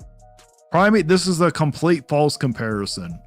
For one, you work for YouTube. I work for YouTube. Technically, we're contractors, but technically, we still work for YouTube. We have to follow their policies. If we don't like how much they are going to pay us, guess what? We can go somewhere else. That's what they're going to tell you. By the way, YouTube, I am perfectly fine with what you pay me. God, if I don't keep like doubling and tripling my year-over-year revenue growth, I'm going to be in some hot water here, man. I don't. Well, you wouldn't have that problem if you had a spine. You would still be getting the views. It's because the community is forgetting you, Primey. You turned your back on the community. You sided with the greedy corporation. You helped them condition or try to condition the community to accept these terrible price points. They're tired of your toxic positivity. In this whole video, all it was a huge clickbait thing. It's just like that one video that you did when you were like, oh, there's this, like, I forgot the word that you used, a boycott against the Switch 2. And then at the end of the video, it's like, oh, well, because there probably wasn't. You made me watch that whole video for 20 fucking minutes until the very end when you were like, oh, well, there really wasn't because there wasn't a boycott, which we all knew there wasn't. This is what this video feels like. This whole time, you knew what the problem was, the real problem. You know what the solutions are. And now we're getting to the point where you're just going to try to condition everybody to sit it out and wait until it all blows over. That's exactly what you're doing. I mean, the kind that you take a shower with. Okay, we are finally done with Primate, thank God. Because that was an hour and like 20 minutes. Whew. Let's get into some of these comments. Sorry, guys, I was trying to get through that. That was a brutal one. Alrighty, we got Chaos. Blue Moon. Switch 2 is more like the Switch Pro with next gen price. I will agree when it comes to the first party games. That one I will agree. But when it comes to the third party, I would say it is still a step above the Switch Pro. I will say that it is probably a next gen for Nintendo, but their first party, absolutely not. It seems like I didn't miss. Oh, I already got that one. Sorry. Nintendo needs to quit nickel and diming every game. Straight facts. Let devs take the time to make great games. Quit with the suits. Pocket Pair is willing to invest into indie devs on their games. I agree. So he's saying shut up and take it. That's exactly what he's saying, Adobe. Made us watch 30 minutes of it to get to that point too. Blue Fox, the Switch 2 should not be for $450 for 20-year-old tech. I don't know if it's really 20 years old, but it's I did not initially have a problem with the 450. The only reason why I have a problem with the 450 is because I don't like how Japan gets it for like 320, 330 when the rest of the world gets it for about 450. And they love to sit here and say, Primate especially, If you're watching this, Primey, you're incorrect when it comes down to this one. Well, technically, you are using facts, but you're completely negating the whole reason why. Primey loves to say, oh, well, the reason why Japan gets it cheaper, because it's cheaper to make in China and to ship it to them. Which, you know what? I will concede that is probably true, but we all know that is not the reason why that they're giving them a deal, because they have no problem with charging $450 to the other countries surrounding China or surrounding Vietnam for that matter, where the other ones are made. They still have no problem. It's only Japan that's getting that good of a discount.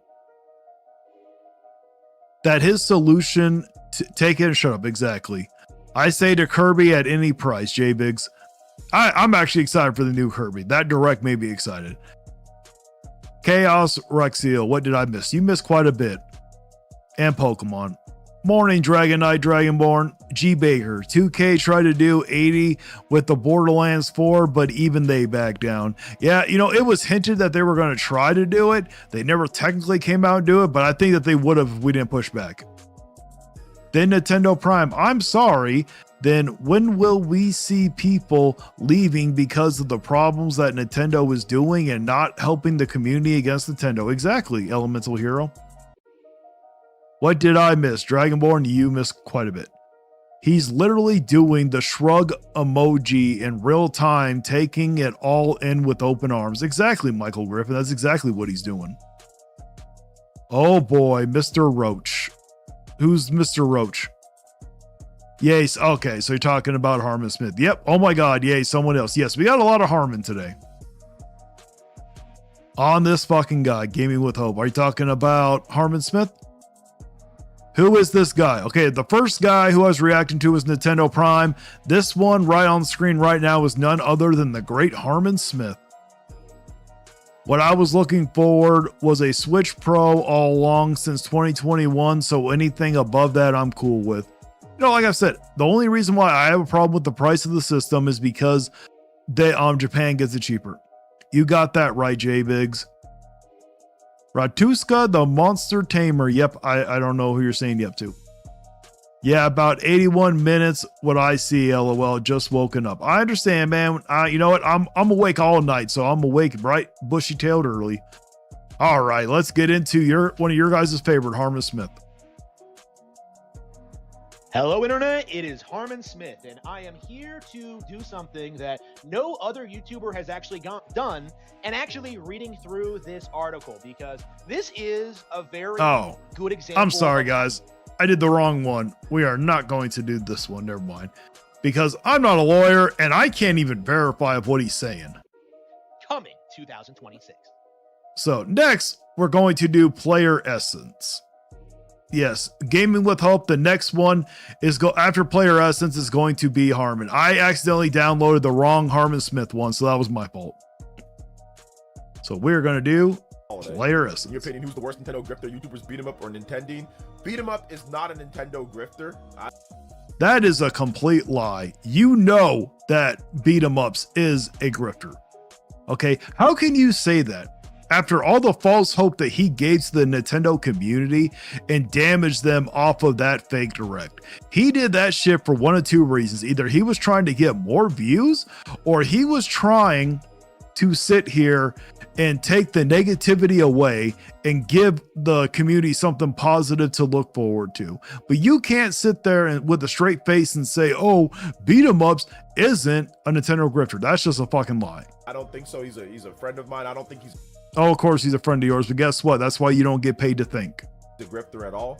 Personally, I just think sometimes, you know, he might see some information that might not be true and he reports on it, or he lies, like with the whole fake leak, or he says something on it. But I don't think he's a grifter. I don't think so. I think he's a good content creator. I think Nintendo by far is. I mean, I used to agree with you. I used to like beat 'em ups. I used to be a huge beat 'em ups fan, but not no more. 10 times worse. Like I said, I don't think Beat 'em Up. Okay, now I don't think that Nintendeen is a grifter. I think Nintendeen finally woke up and just got so sick and tired of what Nintendo was doing. Oh yeah, Gaming with Hope. We got the Flappy Lips Player Essence or Glazer Essence. Alrighty, enjoy your coffee, Dragon Knight Dragonborn. I've already drank it. Oh, here, let me read some of these things. Saying the great Harmon Smith is an oxymoron. That's why I said it. Harmon, yep. Yes, I was talking about Harmon. Harmony. That's a good one. Harmony. That's what we should start calling them. I was calling them Harmy, but we're going to call them Harmony. Hey, they switched 2 consoles and games still not on sale. Oh, I know. LOL, no way. You got to see that. Who do I got to see again? It's too early to listen to Harmon Smith. It is a little all for you guys, maybe. Like the Switch 2 and the console and the games are not on sale. Oh, yeah, they never are on sale. Are you kidding me? That's a fake sale that they're talking about. This Harmon guy finally popped into the timeline, and I didn't feel like watching his video. I don't blame you. Deborah Westbury. Only the Switch 1 games and the consoles are on sale now. True. Wait, is the Switch 1 console itself actually on sale? That's a shocker. I hate beat 'em ups. He lied straight up, and when people had problems with the system, it's your problem for listening to him. That's true. Yep, Flappy Lips Player Essence. This dragon is getting a cup of coffee. This brainiacs love to use repetitive deflection, complain about pricing, but call it messaging problems repeatedly, ignorance for content and full display. Exactly. Nintedeen is the anti-fanboy Lex Luthor. Yes, he is. Basically, anyone who doesn't suck off Nintendo 24/7 is a grifter. Got it. Yeah, okay, yeah. I had to think about what you're trying to say. Yes, according to him, that's pretty much what it is. You know, because he has to allow Daddy Nintendo come into his home, spread his cheeks and everything, take him to town, and because we don't let him, we're grifters. That's how it is. Sadly, there's someone worse than Harmon Smith out there. Oh, there is. ABG Player Essence is jealous because he's not getting the views as Nintendo. Oh, that's exactly what it is. That's exactly why he has all this animosity towards Nintendo. It's not because he's mad at what he's saying. It's because he's jealous at the fact that he's not getting those views.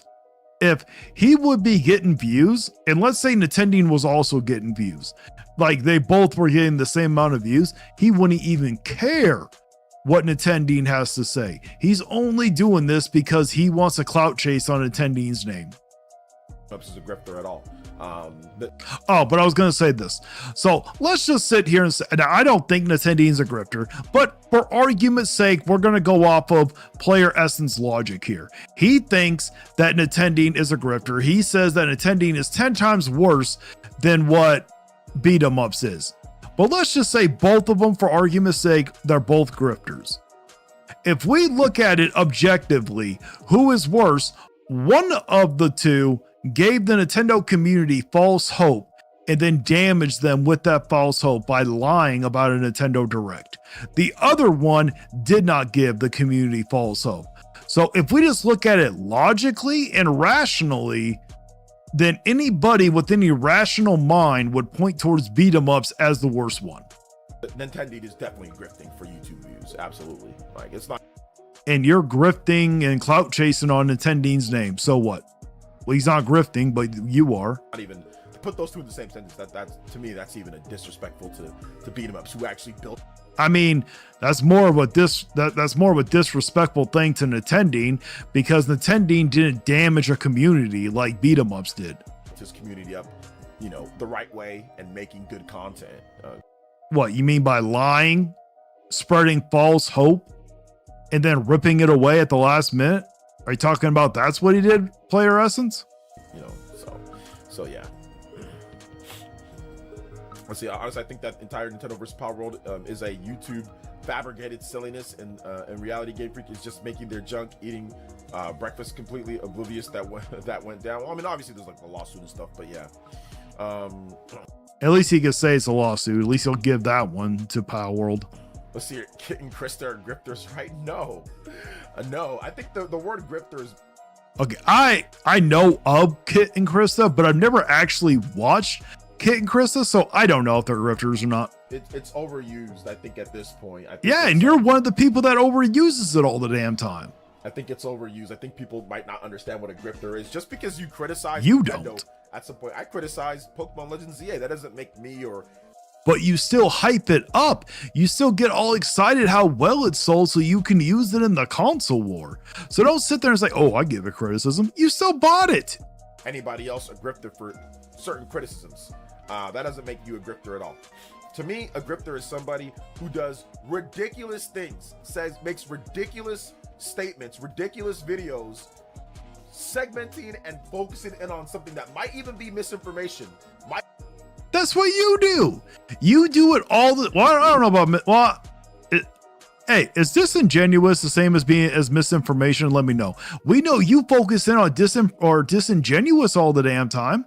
You literally will sit here and say, oh, the games are selling well on the Switch too. Oh, third-party games are selling well. Look at the eShop charts. That is being disingenuous.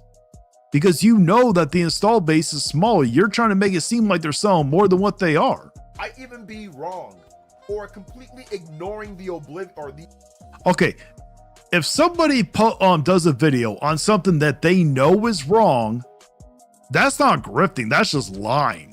Well, I guess that would be considered grifting. That I will actually agree. If you know that something is a lie, then yes, I will agree with that one. The obvious in order to push a narrative and that you don't even believe. You don't even believe. You don't know if Nintendeen doesn't believe this. Oh, just like clockwork. Look at who we have down in the comments. We got Dewan Davis. Angry Vigilante, you make your money too. Yes, I do. Not as much as Player Essence does, but I'm not probably that far away, to be honest, because it's not like he's making that much. We all know that rent's past due for him. LOL, this guy doesn't know what grifter means. No, he doesn't. But I will, but Chaos, like I said, if you post a video to sit here and say, oh, we got a super chat. We got Vetful Zexel. Don't worry, I'll make a new soundbite when someone super chats, all right? Nintendeen is not even grifting. He's just being honest on Nintendo's products, and Player Essence is mad about this. I'm glad he's having this meltdown. Oh, so am I.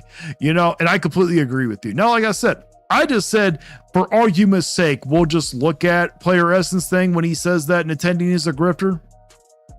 But no, I don't think that Nintendeen is an actual grifter. Yes, Nintendeen, he is being honest. But the thing is also, and I have said this many times, okay? I don't know when it comes to sales data. Player Essence does not know if the Switch 2 is selling well or not selling well. He doesn't know if the hype of the Switch 2 is still there, okay? Nobody knows if the hype is actually dying down for the Switch 2. Only Nintendo knows. We have some facts that we can use to support whether the Switch 2 is still selling well or if it's not selling well. That's where the problem is. Okay.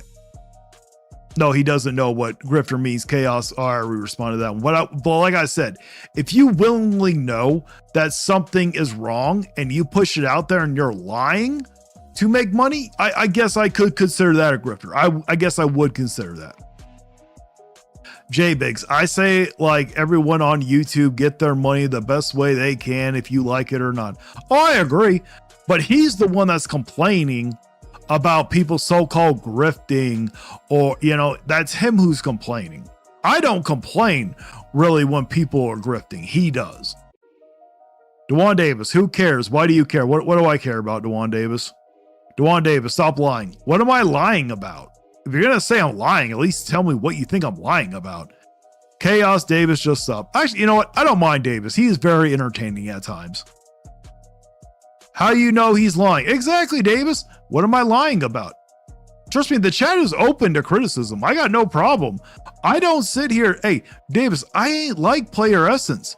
I ain't gonna ban you. I ain't gonna make you drop a super chat just to be able to argue, debate with me, or criticize me. You can criticize me, but at least tell me the reason. And don't worry, man, I'm not gonna ban you. I'm not a 90s talk show host where I'm gonna go, you get a ban, you get a ban. Everybody gets a ban just for criticism. Angry Vigilante, my video, get ready to come out tomorrow. Oh, is it about me? I hope it's about me. Dewan Davis, the alternate account for Harmon Smith. I don't know if that's really Dewan. Is that really Is Dewan Davis actually Harmon Smith? Has he actually been Harmon Smith this whole damn time and I didn't know? I don't determine a system is selling well till after the holidays compared to previous systems like nintedeen showed. Exactly. Yet you said stop lying. Okay. Bring proof, Davis. Davis is a troll. Of course, but you know what? He's not that bad of a troll. At least he's not trying to get my videos taken down like another troll is. Angry Vigilante. Oh yeah, you talk all. Say it to her face. Say hi behind a camera. Who am I supposed to say it to her face? Are you calling Player Essence a her? Now? I got no problem to say it to your guys' face. Dewan is butthurt. Yes, he is. Harmon, go to sleep. Is this actually Harmon? If Angry Vigilante can criticize me, and yeah, I allow it. But slander, I don't allow that. Well, you know, if someone truly believes that I'm lying, then it's not slander. But Dewan Davis, if I'm lying, what am I lying about? You know, Davis, I know that you're not Player Essence brother like you lied to me that one time.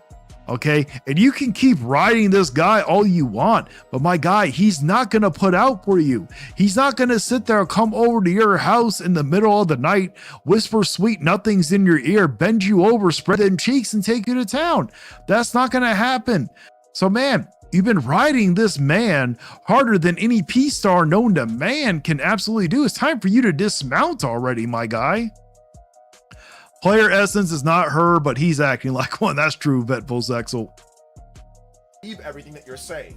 So let me give you an example of a grifting type of video. Nintendo's anti-consumer. They're bricking people's systems. That's a fact. They literally have been bricking people's I can't even speak right now. Systems. That is an actual fact, Player Essence. Microsoft, Sony, even Valve can brick your system. So you acknowledge it. You literally just acknowledge that Nintendo can. If you're like pushing past it, trying to flex, saying, oh, well, the other companies do it. So what? So you acknowledge that it's true. It's in everybody's EULA. It probably is, but guess what? I have never heard of Steam bricking someone's system, putting in a used game. Well, they're not able to because Steam doesn't do physical media. But I have never heard of Xbox or PlayStation banning or bricking a system because someone put in a used game that they bought. We have heard of Nintendo doing that. That they can, and it's not even a real brick. It's like they ban you from the online. Which is pretty much a brick. A lot of the games you need to be able to go online for to get the updates, which actually, I don't know. Can you sit here and still, if your system's banned, can you still go get the updates online? They can all ban you from online if they find out that you did something like you circumvented the hardware, that you did, use piracy, or you're cheating in a game. They can all ban your system. Every single one of them. Very true. But we've never seen PlayStation or Xbox go to the extreme and ban someone's console for buying a pre-owned game. Have terms and conditions that can do that. That was grifting type video. Another type of grift would be like, Nintendo Switch 2 buyers beware, or buyer's remorse is real. I mean, there are people that have buyer's remorse. I've had many people leave comments saying, I bought a Switch 2 and I regret it. So that is true. Cut the crap. You know what I'm saying? Like, a couple people don't like the system at first or whatever. So you just acknowledge that there are buyer's remorse then. The case is, okay, there's like millions of people that obviously like the system, think it's really good, buying the games. He never said that there wasn't. Maybe you should actually watch his videos and stop getting a Sparks Note version from your elite ninjas that like to take people out of context. And the reviews on any of the big sites, Amazon, Best Buy, Walmart, Target, are all overwhelming.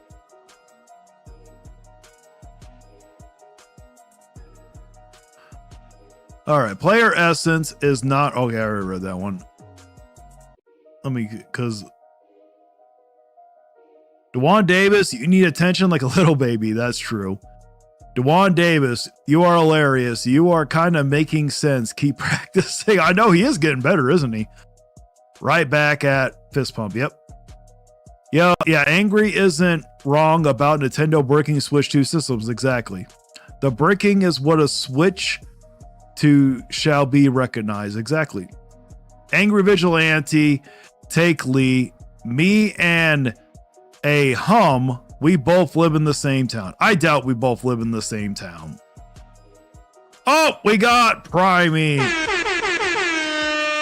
Time for chaos. Good old Nintendo Prime. You missed it, man. I reacted to your video earlier.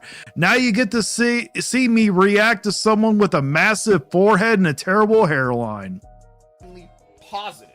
So to sit there and single out one thing and say it's buyer's remorse is real, and then ignore all the positive reviews and things that people... You do the exact same thing.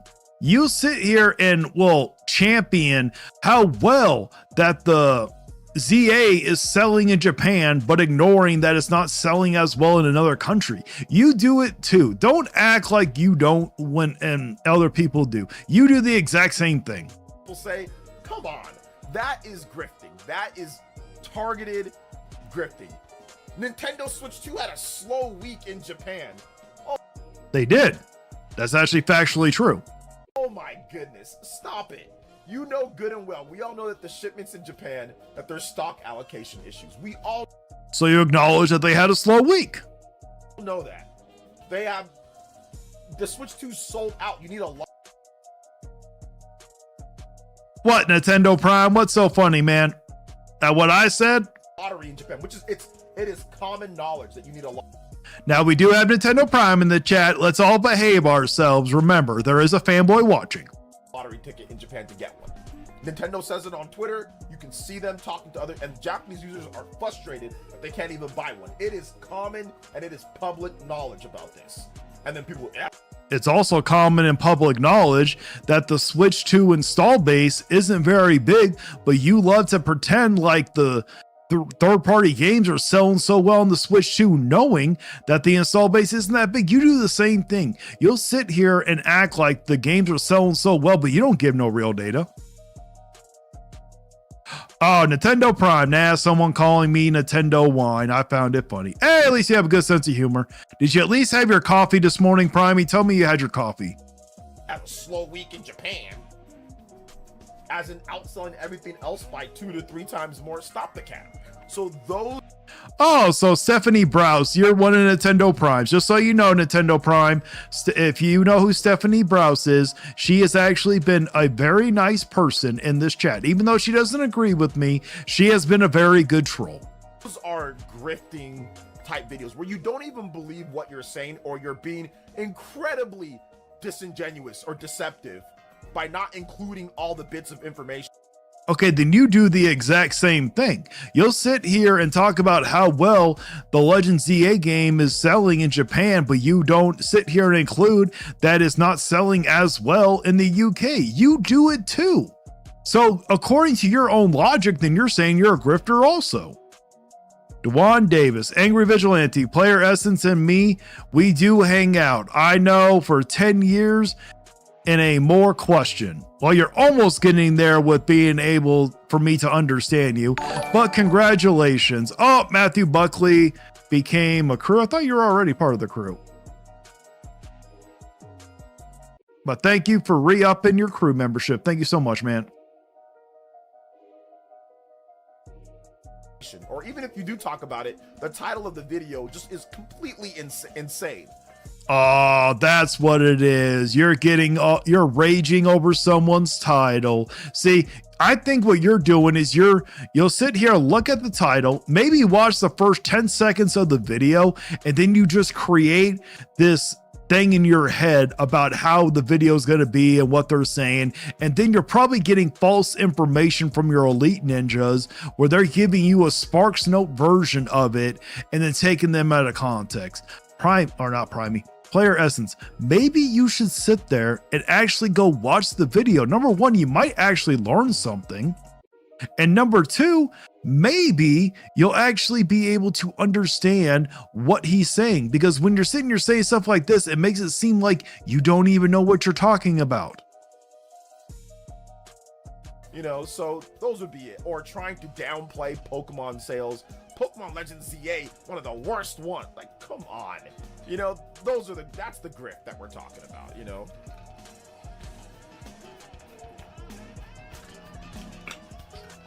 So yeah.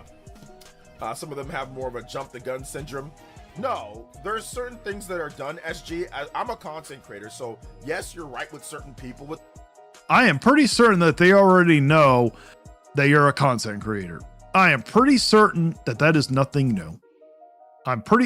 They came on your stream, so of course, why do you have to tell people, oh, I'm a content creator? Sorry, I was reading something. Matthew Buckley sent a gift to Eden Force. Everyone say thank you. Thank you so much, Matthew Buckley.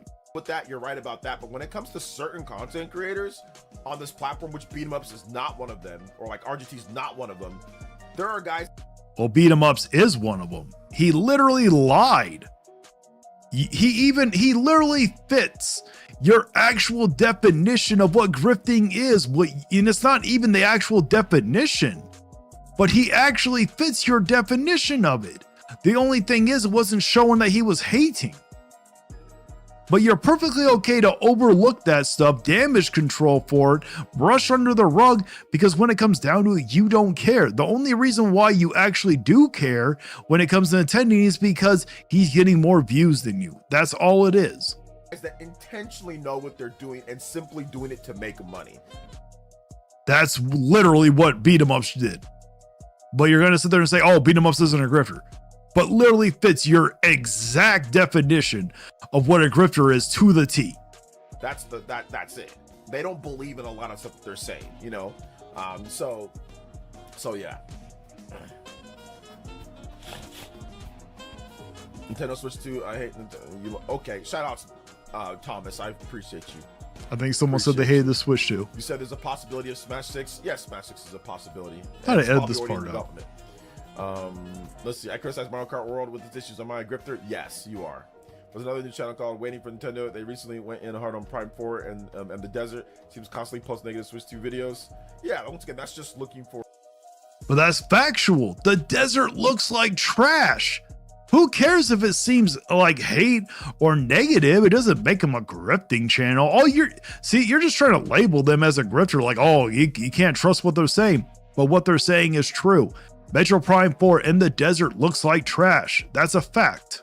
For attention on those, you know what I'm saying? Like, just looking for. The attention needs to be brought on there. So we show Nintendo it's not okay to release games in that state. Oh, Mario123, welcome, man. Missed most of the stream.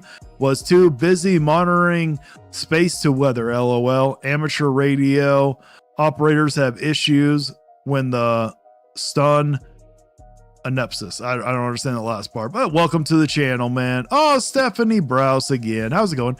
Nobody looking forward to Age of Imprisonment. What? I'm looking forward to Age of Imprisonment. What are you talking about? That game looks like it's going to be good. Don't let Primey hear you saying that. Attention. But that's the channel called Waiting, like a new channel called Wait. Yeah, that's a grift channel. That's built to be a grift channel to take advantage, like to get YouTube views and. Dewan Davis, Angry Vigilante, be honest. You said you did not like Nintendo Prime Beta. Did not scared now. Say to your face. I don't think I ever once said that I did not like Nintendo Prime. Just because I have been critical of Nintendo Prime doesn't mean I don't like the guy. Are we friends? No. We don't really talk. So what are you trying to get at here? Attention, 100%. I was wondering when the Nintendo hate started. I've never seen this type of hate before in the gaming community. It started at the April Nintendo Direct. That's where it started, and it's pretty much been nonstop since then. But exactly. The thing is, if you guys would have done your job and actually stood up for the community, you wouldn't have us around. You guys caused this to happen. I think once again, it's also got people to buy the system, so the system's selling incredibly well. So the system would have sold regardless. The negativity is not causing people to go buy the system. This is just a way for you to cope with it. I don't know what to tell you guys, man. OJ, do you think the grift hate will last past Smash 6 or new 3D Mario?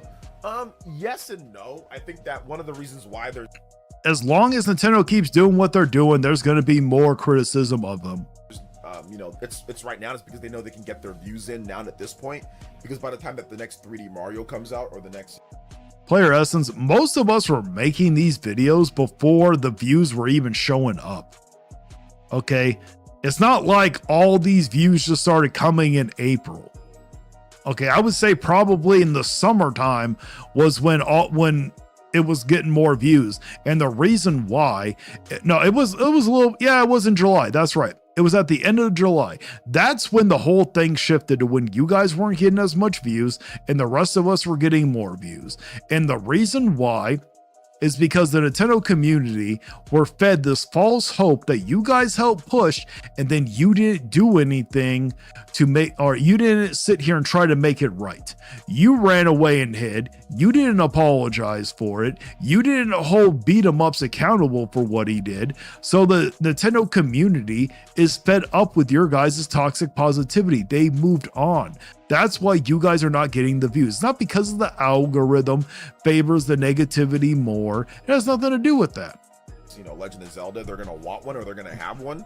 So it's gonna become more of a, you know, it's gonna become more of a weird thing because they're gonna want one. So right now, like a lot of it is simple. It could be, but I don't remember the Breath of the Wild, you know, or the Mario 3D games. Or did they even come out the Mario 3D on the Wii U? I don't remember none of those big sellers like Mario Kart 8 Deluxe. I don't remember seeing people run out and buy a Wii U just for it.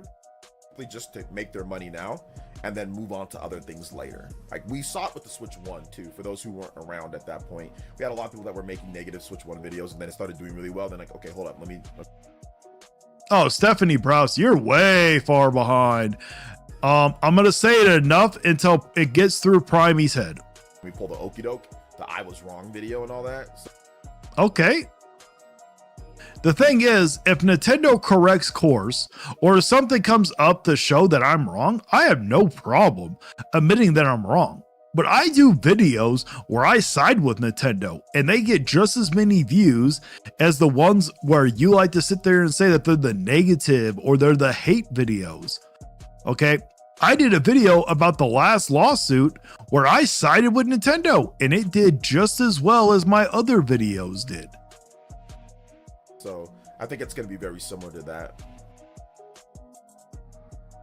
Well, it's not player essence, Geezer Noob that's pertaining to pricing. It's more that was Primey, that was where I kept saying the pricing. Stephanie Brow, she's just way far behind right now. Now we got Harmon Smith. Expedition Harmony 33 Smith. Clair Obscur is one of the most transparent industry plants we've seen since Baldur's Gate 3. You got Hyper Starbit Cage. I might try the game. It will be on my radar, but kind of don't have a Switch 2 at the moment. I'm just waiting for another Smash Bros. But if we'll have to made by the original developer. Okay, I understand. Are you talking about Kirby Air Riders? I actually am hyped for that game. As someone who has had very little problems with the April Direct, the only problems I had with the April Direct was they did not have the pricing of the console and they did not have the pricing of the Mario Kart World on there. That's where I had a problem with. Now, when I found out the pricing, I only had a problem with the pricing of the system when I found out that Japan got it cheaper. But when it came to Mario Kart World, oh, absolutely, I had a problem with that one. And Switch 2 in general. People complaining about Nintendo does not bother me. I still enjoy my Switch 2 anyway. Hey, I completely understand, J Biggs. You know what? I absolutely love Monster Hunter Wilds. And I know that a lot of people are talking trash about the game. A lot of people are saying that it's not good. And when it comes to the PC, they are completely correct. That is a terrible port. And there are a lot of problems with that game, but I still enjoy it. People talking negative about it does not keep me from enjoying the game. We got Dewan Davis, Angry Vigilante. You do not care about Beyonce. What does Beyonce have anything to do with this, Davis? I have no idea. I never even talked about Beyonce one single time in this almost 2-hour live stream. I've never once brought up Beyonce's name. You should make your money. I do make money. I don't make enough to survive off of YouTube, but I make a little bit. Also, these guys need this thing to sell because if it slows down, which it is in the US and Europe, then their narrative collapses. That's straight facts. Well, they'll just hyper fixate on Japan and ignore the rest is all Player Essence is going to do. Wow, Harmon is still butthurt over Baldur's Gate 3. Oh, yes, he is. Michael Griffin, always funny to see Dezire rip Harmon a new one when he rages at him. I know, right? That is hilarious. There was a 3D Mario on the Wii U. Mario 3D World. Okay, yeah, see, I don't remember that game, you know, being a system seller. Dewan Davis, the keep that keeps on giving. Exactly. Warfare. Hi, how you doing, man? Haven't seen you in a while, Warfare. Sup, Warfare? Huh, Beyonce was, I know, right? I never said Beyonce one time, Elemental Hero. Mario 123. LOL, that made me laugh. I bet it did. Okay, this is a game with no real momentum behind it, no real audience, and yet we're supposed to believe this is some grassroots, independently produced title made by a handful of developers.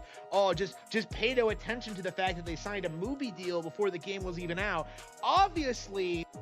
Okay, I have honestly lost track when I started reading off the comments. I don't even know what game he's talking about. This game is not what it seems. It really gives me the Okay, I got to go back because I do not remember what he actually said. Current industry plants we've seen since. Let's go back. I'm trying to go back, guys. Sorry. There we go. Expedition 33. Okay, it is Expedition 33. Is one of the most transparent industry plants we've seen since Baldur's Gate 3. Okay, this is a game with no. Both are amazing games, Harmon. Put some respect on those games' names. Real momentum behind it, no real audience, and yet There is a huge audience here. Let me pull this up real quick here. Let me take a gander. How many units has Baldur's Gate 3 sold? Harmon, there is over 15 million copies sold worldwide. That is a huge audience. Expedition 33. 33. Copies sold. Copies sold. Expedition 33 has sold over 5 million copies worldwide as of October 2025.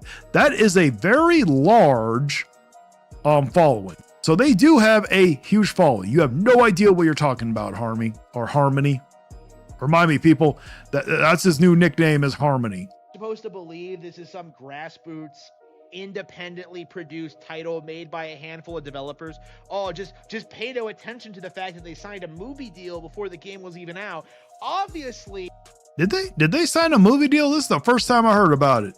Did they actually sign? Did Expedition 33 or Sandfall Interactive sign a movie deal for it? That'll be awesome. This game is not what it seems. It really gives me the same kind of that vibe. Harmon, your forehead isn't what it seems sometimes, okay?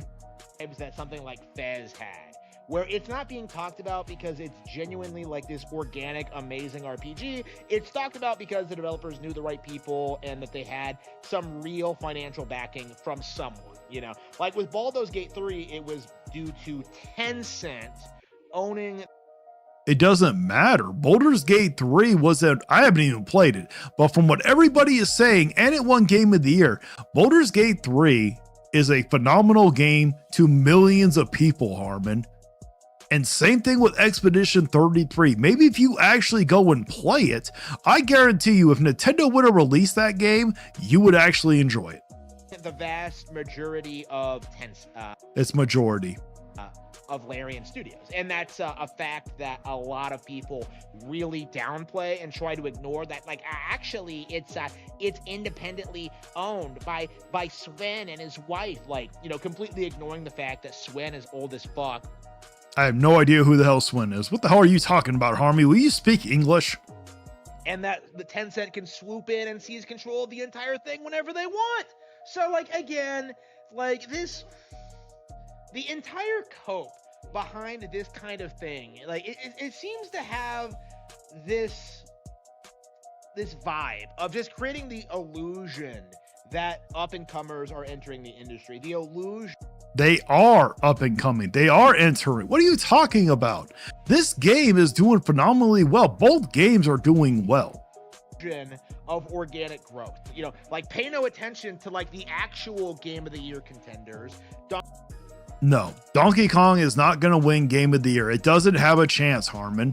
For one, a lot of those reviews were probably paid for and very biased. Expedition 33, that's going to be the winner. Donkey Kong Bonanza, Mario Kart World, Pokemon Legends ZA.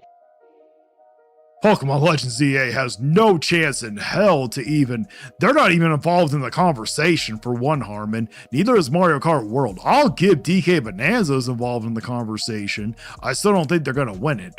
But you actually think that Mario Kart World and Legends ZA is even a part of the conversation? Harmon, you have literally lost touch with reality as much as your forehead has lost touch with this damn hairline. Like, let's talk about some double A slop that no one even remembers after release week. You know, let's talk about a game that was outsold by Pokemon Legends ZA in a week. Yes, it probably was. Guess what? Many things that sell, there are things that sell well that are not that good. Go look at the Minecraft movie. That Minecraft movie has sold extremely well. Guess what? Still a terrible movie. Edition 33, Claire Obscure, which is the single worst name for a game I've ever heard in my life, by the way. Like, this... Honestly, I think they should have just called it Expedition 33, but I like the name. Put some respect on that man's name. Is a very clear, transparent example of what the game industry should. Come on, Harmon, spit it out. Because it's very interesting kind of seeing how something like Mario and Luigi Brothership, which was a bazillion times the RPG this was. And guess what? It outsold it. So did Astrobot. That outsold it too. We noticed you love to talk crap about games that outsell some of your games. It downplayed it and ignored, and then Expedition comes out, and people like, oh, this combat system is amazing. It's completely unique, and I've never seen it. I mean, it is pretty damn unique. Now, they took elements from other games, very, very true. But no, that combat system is the best combat system I have ever played in a turn-based RPG. Anything like it before, and then you look into it, and like, yeah, we took influence from Mario and Luigi. Like, again, this... I think you're the only one that said they took influence from Mario and Luigi. They took influence from Legend of Dragoon, Final Fantasy, I think Dragon Quest. Is the issue I have with Hyper Starbit Cage. I remember this man saying that GTA was for kids. That was probably one of the most dumbest things I've ever heard. Vigilante, Fritanga, we need to cook. Yeah, that would be awesome. I would love to cook with Fritanga, but I don't think he even knows I exist. With this situation. The simple fact of the matter is the people praising Expedition 33 as game of the year do not have any kind of relationship or understanding of JRPGs at all. And well, it's an RPG, and it's probably the best RPG or JRPG of all time. So they are touting this French developed RPG as like some equivalent or even superior to classic Japanese RPGs, when really I mean, it is. I don't know of a single one that's any better than Expedition 33. Now, that's not saying that JRPGs aren't good. It's just that Expedition 33, it set the bar. It can't even compete with the RPGs that are coming out on Nintendo. Mario 123 got gifted membership to Fritanga Plays. Yeah. No consoles this year. Simply put, if you don't play RPGs, if you don't know anything about them. Maximum 2400 Angle Vigilante Show. I bet you $100 if you collab with Fritanga, he would make a VTuber intro. He probably would. Hey, just everybody remember, I had a VTuber before Fritanga. I just want to let that one out there. You know, Fritanga, if you're watching this, you do have a pretty cool VTuber model. I'm still biased, and I'm going to say mine is the best.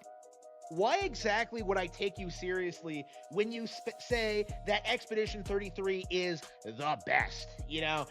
Well, because it is, but don't worry, Harmon. You don't even have to speak. All we have to do is look at you and no one takes you seriously. This is a game I know nothing about, a game I haven't seen, a game I haven't talked about much because I know. Oh, that's bullshit. You have talked about this game more than most people ever have. Are you kidding me? Don't act like, oh, I haven't talked about Harmon. When this game first came out, you couldn't go a week for like 3 months without speaking about the damn game. You're so full of shit. This is an industry plant that is going to win the Game of the Year award quite handedly. It's going to be praised by Jeff at his shill show. Then it's going to be completely forgotten. It's going to be Astrobot. It's going to be Baldur's Gate 3. People still talk about Baldur's Gate 3. Now, Astrobot, I'll give you that one. Not that many people talk about Astrobot. Now, I do love Astrobot. I thought that was an amazing game. It's the best 3D platformer of all time. It is better than any Mario game I've ever played. But yeah, I will actually agree that that game's not talked about. I'm still shocked to this day that Astrobot did win Game of the Year. That is probably one of the first times I will say it probably should not have won Game of the Year. I honestly think Metaphor ReFantazio should have won it. It's going to be Elden Dingaling. It's going to be It Takes Two. You know, it's going to be like, The Last of Us Part 2. You know, like Animal Crossing New Horizons is getting a new update next year. Yeah, and they're also charging us $5 if you have the Switch too. So what of it? You know, Animal Crossing New Horizons was robbed in 2020. You know, that is the game that everyone remembers from that year. That's many people do remember it. Should have won Game of the Year? No. The game that everyone thinks back on as like the game that defined, you know, the decade, honestly. Like everyone knows that Animal Crossing New Horizons is this big, huge cultural phenomenon, and the industry tried instead to rally behind The Last of Us Part 2. And The Last of Us Part 2 wasn't. I actually enjoyed the game. I know that's a hot take. I know so many people hate the game. I actually enjoyed it. The Last of Us Part 1 was better, but I think The Last of Us Part 2 was a phenomenally good game. Extremely controversial, polarizing game that had no momentum behind it. Like a game that is only... That is not true. Last of Us had so much momentum. What are you talking about? Only shilled by man-children like Angry Joe who think that a lesbian not killing some bitch at the end is somehow deep. No, I disagree with that part. That's the part I hated. I hated how they sat there and Ellie just let Abby walk away. Hell no, they should not have done that. That ending pissed me off. But outside the ending, I still like the game. You know, like that is the reality of what we're seeing here. Oh, Harmon, why did you haven't used it in so long? You should have said the reality of the situation. You used to say that all the damn time. Is that the people who don't play video games, who don't know anything about them, who couldn't tell you the difference between Tales of Symphonia and Persona 4, they are trying to dictate what is and is not a good RPG. And no, they're not. Just because they say that Expedition 33 is the greatest RPG of all time doesn't mean that other games are not good. That's not how that works. And this is something that JRPG fans absolutely should push back against. The JRPG genre is so... They're not talking bad about JRPGs. Just, Harmon, it's not like fans of Expedition 33 are saying, oh, JRPGs suck. I would actually agree with you. Then you should push back. They're not saying that. They're literally saying how amazing Expedition 33 is. J Biggs. Nope, I don't remember Animal Crossing. Never played it. Never will for 2020. I would have gave it to Doom Eternal. That was also another good game. Yeah, when it comes to Animal Crossing, I don't think it's a bad game. It's just not for me. If people like to play that game, there's nothing wrong with it. I'm just not into those cute, cozy sim type games. It's just not for me. So full of high quality titles that the idea that Expedition 33 clears them all is just completely laughable. You're telling me it's like better than Tales of Arise. You're telling me it's better than Xenoblade Chronicles 3. You're telling me... Yes, and I absolutely love Xenoblade Chronicles 3, but yes, it is better. it's better than Fire Emblem Three Houses or Yes, absolutely better. Engage or like, you know, Mario and Luigi Brothership. Like, no, Yes. I don't believe that. And That's because you're biased. You haven't even played the game yet. like, you can't really convince me otherwise because you don't have the credentials to try and sell me on the idea that some random French studio is. Harmon, you could have someone that has literally played every single JRPG known to man, and they could tell you that Expedition 33 is better, and you still wouldn't believe it. It has nothing to do, when you say credentials, what it is you're such a huge Nintendo fanboy that you only think in your mind that Nintendo is only the good one. Only Nintendo makes good games. That's how you are. Is able to compete with the all-time greats. And that's kind of my mindset going into this, is that yes, it is going to be win game of the year, but this is such a nothing burger award. I am so glad that you can acknowledge it. Harmon, I guarantee you, if Nintendo ever won Game of the Year again, you would be clouding. You wouldn't be saying, oh, this isn't a nothing burger. Come on, Harmon. Game of the Year actually does mean something. Going to like an industry plant that it's not going to lead to any like big financial like upheaval. Like, people aren't going to stop buying Pokemon because Expedition 33 was handed a No one said that. You do understand people can't buy multiple games or rent multiple games in a year. You do understand that. How do you think saying that, oh, well, you can't sit here, you know, well, if Expedition 33 wins Game of the Year, then people are automatically not going to buy Pokemon. Harmon, that's not how that works. You can play both. You can enjoy both. Do you understand that? an award. You know, Astrobot won last year, and what happened? Like, Donkey Kong Bonanza came out not even a full year after and cleared it without even trying. You know, nobody saw that coming. And yet... Yeah, that's true. No one saw Donkey Kong Bonanza coming out, but guess what? It's not worthy of Game of the Year. It's not even worth $70. It doesn't have enough quality content to justify that price. We were supposed to believe that Astrobot was some 10 out of 10 platformer, the best PlayStation exclusive in years.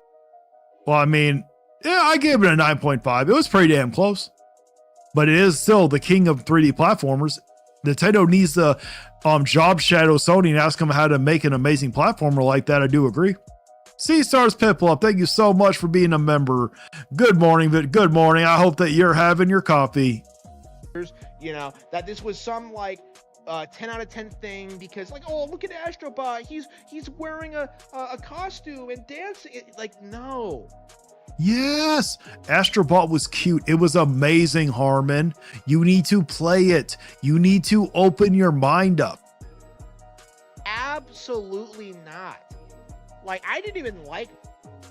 Here, hold on, guys. Give me one quick second. Hi, honey.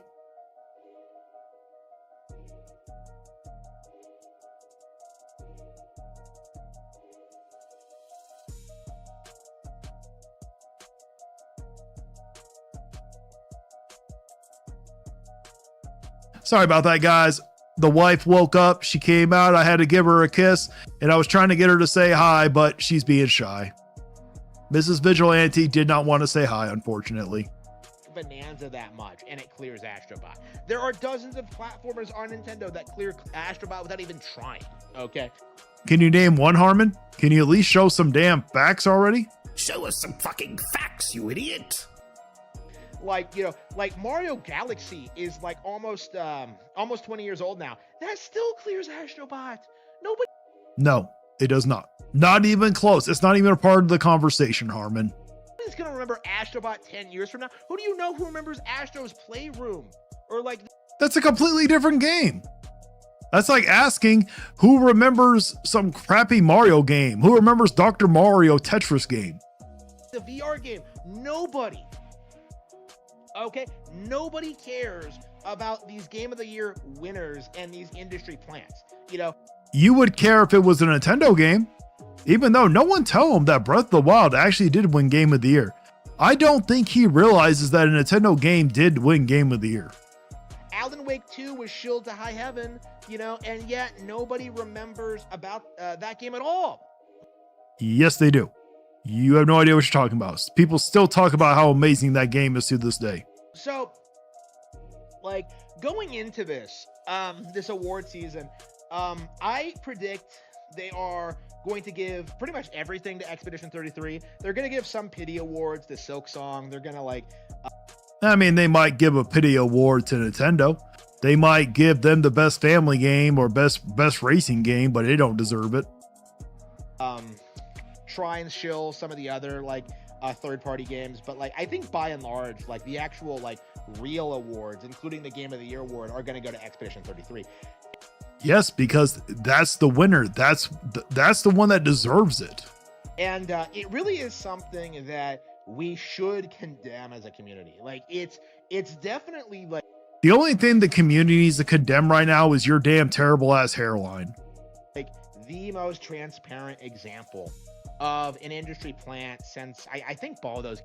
J-Biggs, I think Astrobot looks real good, but Odyssey hands down best 3D platformer, followed by Galaxy 1, then 3D World, and Galaxy 2. Never played 3D World. If Bowser's Fury was a full game, it would be on the list. You know what? I played Odyssey. I actually enjoyed Odyssey. I put Odyssey as the number 2, but I still have to give it to Astrobot. Astrobot is amazing. Dr. Mario After Tetris is the best puzzle game of all time. It may be J-Biggs, but how many people actually remember Dr. Mario? If we're being honest, you hear many people talk about Tetris. How many people actually talk about Dr. Mario? Gate 3. Honestly, I would even argue this is, like, worse than Baldur's Gate 3, because at the very least, like Baldur's Gate has, like, the Twilight 50 Shades of Grey audience of, like, you know, like Butterball, like 40-year-old liberal sexually depraved females. Like, oh my god, Harmon, there's something wrong with you. With Expedition. Harmon, this is why you probably don't get views. Okay, if anybody needs a thumbnail, or if anybody wants to make a meme out of Harmon, here's the perfect screenshot to make a meme out of him. 33, like, there's no momentum behind this game at all. Like, at least with Baldur's Gate, you were able to, like, hype up the sex scenes. Like, oh, he turns into a bear. Oh, I bet if you could create Princess Peach in that game, we all know you would love it. Like, you were able to, like, talk about that, but with Expedition 33, you have nothing outside of, like, some vague assertions that the game and story is very deep. It's just, no, like, absolutely not. You're gonna have to do a lot better than that to convince me this game is on par with Final Fantasy VI, which is something that they did try and claim early on. So, well, Expedition 33 isn't on par, it's better. Like, what can we expect going forward? Like, I think Expedition 33 is gonna win. I think it's... Well, that's what you get for thinking. Harmon, you don't get paid to think. Gonna be the ones that, like, the game journals hype up as, like... Oh, wait, actually, I agree with you. It is going to be the one that's going to win it, yes. This industry-defining classic, but I think it's going to be pretty quickly outstripped in relevancy by... Now, that's what you get for thinking. It's not going to become irrelevant. Yes, I know, J-Biggs. You know, I'm not as old as you, but I remember Dr. Mario. But to this day, even young kids know what Tetris is. People don't know what Dr. Mario is. By Pokemon, by Kirby, by Metroid Prime 4, by, like, every other Nintendo game that's coming out. Not only this year, but going into next year. Like, Pokemon is a really interesting case because the game, or Legend of ZA already cleared Expedition 33 in sales, you know, like... Harmon, just because a game sells well doesn't mean it's a good game. There are selective times where something sells well, still isn't good. Look at the Minecraft movie. That movie was absolutely terrible, still sold well. Within a week. And it's also getting DLC next year. And that's kind of why I feel like this entire concept of Game of the Year is outdated, because... Jesus Christ, what is up with your camera? Zoomed in, zoomed out. Nobody needs to see your full body, Harmon. Don't do that again. This is why I think the Game of the Year concept is outdated, because one of the copes for why Splatoon 3 couldn't... You only think that because Nintendo doesn't win, really. But Nintendo did win it one year. ...be considered Game of the Year was that, like, well, it doesn't have enough content. That's factually true. Multiplayer games are not going to tend to win Game of the Year, Harmon. And then, you know, I spent, like, you know, people have spent like hundreds of hours playing that game. Because it's a multiplayer game, Harmon. Enjoying all the updates, all the expansion, like everything they did with that amazing game. And like, when it's all said and done, like a couple of years later, it doesn't get nominated again, right? The entire cope of like, well, it didn't have enough content at launch kind of falls apart considering like how that game is structured. And doesn't matter, Harmon. No, that game should not have won Game of the Year. I don't even remember what year that game came out. How it works, like oh man, you couldn't. Let me look through this. I want to look that up. Splatoon 3 release. It released in 2022. Who won Game of the Year in 2022? Who won it? Elden Ring. Yes, Elden Ring deserved to win it, Harmon. I'm not even sorry. It deserved to win it. Oh, look who we got. We got Switch After Dark. What does he care about that meaningless industry accolade? I have no idea. A game that takes hundreds of hours in the release window. It's like, yeah, like what do you think was gonna happen? So like, again, like we've seen this happen a lot with Nintendo games, because like, like we're still playing Breath of the Wild, we're still playing Tears of the Kingdom, we're still playing Animal Crossing, we're still playing Splatoon 3, like we're still playing. Harmon, I've never seen you play those games as of late, but you do have a very bad habit of switching out a game every 30 damn minutes. I'm not kidding you. If you go on one of his live streams, unless it's a brand new game, he literally will switch out a game every 30 damn minutes. All these like amazing games, okay? They're still getting updated. They're still Nintendo Prime. No offense to Harmon, but I can't watch his stuff. Come on, Nintendo Prime. He's part of your community. He's one of your brethren. I thought you would enjoy his stuff, man. No, I don't blame you. I don't even think Harmon likes to watch his own stuff, to be honest. doing all this stuff. In other words, the average Nintendo game kind of surpasses whatever is granted the Game of the Year award. Harmon, I will admit there are some Nintendo games that are amazing. Xenoblade, phenomenal. I love Xenoblade. Okay, Mario Odyssey, Breath of the Wild, phenomenal games. Mario RPG, amazing games. There are some very good games, but the problem is you think that every single Nintendo game is better than everybody else's. Switch After Dark. He ain't no part of the Nintendo community. LOL, we reject him. Oh, no. We ain't taking him Switch After Dark. If you try to send him over here, we're just going to put him on a plane and deport him right back to your side. Trust me. No. He's part of the Nintendo community. Because something like Luigi's Mansion, something like Pikmin 1, something like Super Smash Bros. Melee. Okay, Luigi's Mansion, an amazing game. So is, what was that last one? He says Super Smash Bros. That's an amazing game. Pikmin, never played Pikmin. So many people say it's an amazing game. I'll take their word on it. The game just doesn't look like my kind of game. Something like Super Mario Sunshine, like Super Mario Galaxy, like Chibi Robo. These games are still played and talked about decades after the fact. That's because you won't shut up about them. Just because you talk about them doesn't mean everyone's talking about them, Harmon. All while something like Expedition 33 fades into obscurity. Harmon, Expedition 33 is not going to fade into obscurity. You do understand that Expedition 33 can exist while people still enjoy Luigi's Mansion 3, right? While people still enjoy Super Smash Brothers. It can coexist with each other. Like, Nintendo is bigger than Game of the Year. It's big. Well, that's just falsely incorrect. Well, technically anything's bigger than Game of the Year. No one really takes it seriously. It's just bragging rights when it comes down to it. But if a Nintendo game won Game of the Year this year, you would be gloating. You would be acting like Game of the Year is so important. Bigger than the Game Awards.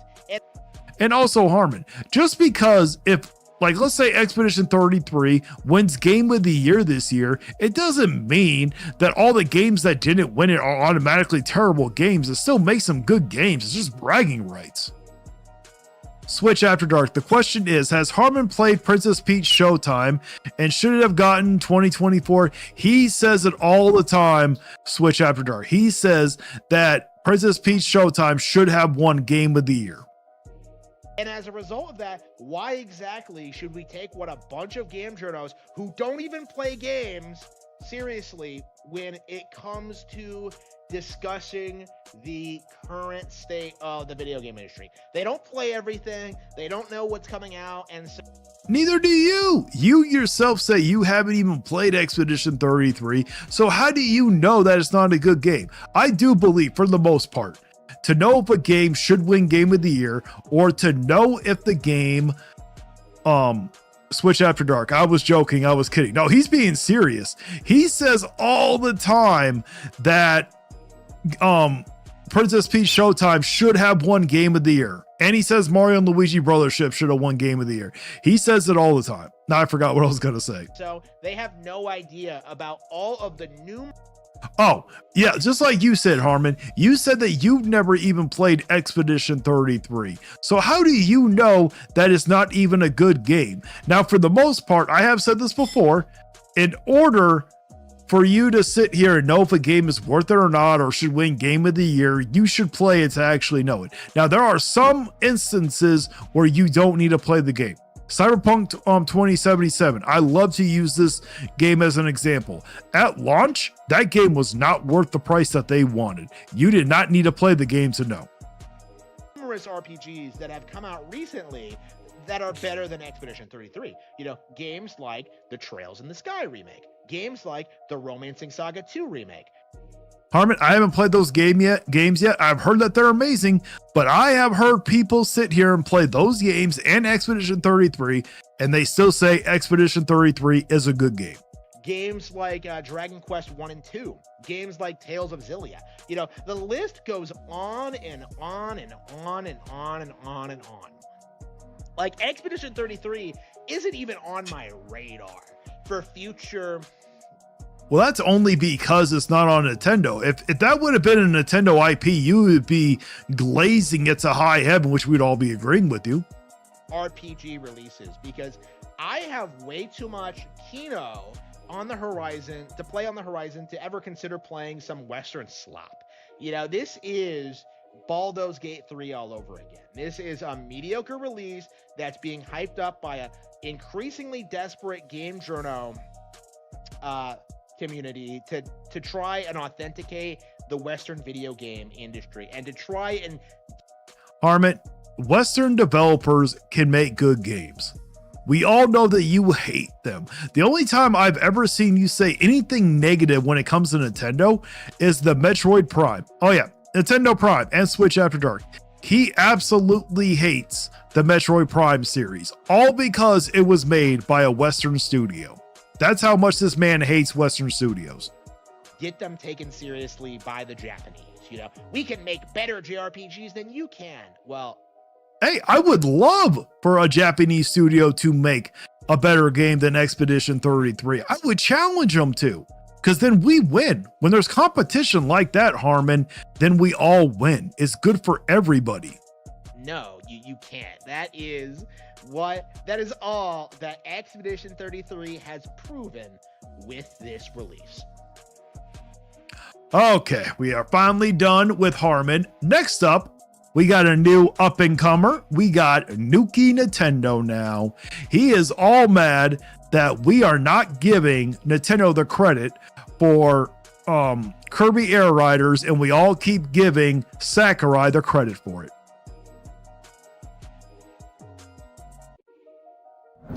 Alright guys, I gotta talk about something really hilarious right now. Something I've been seeing going around on the internet lately.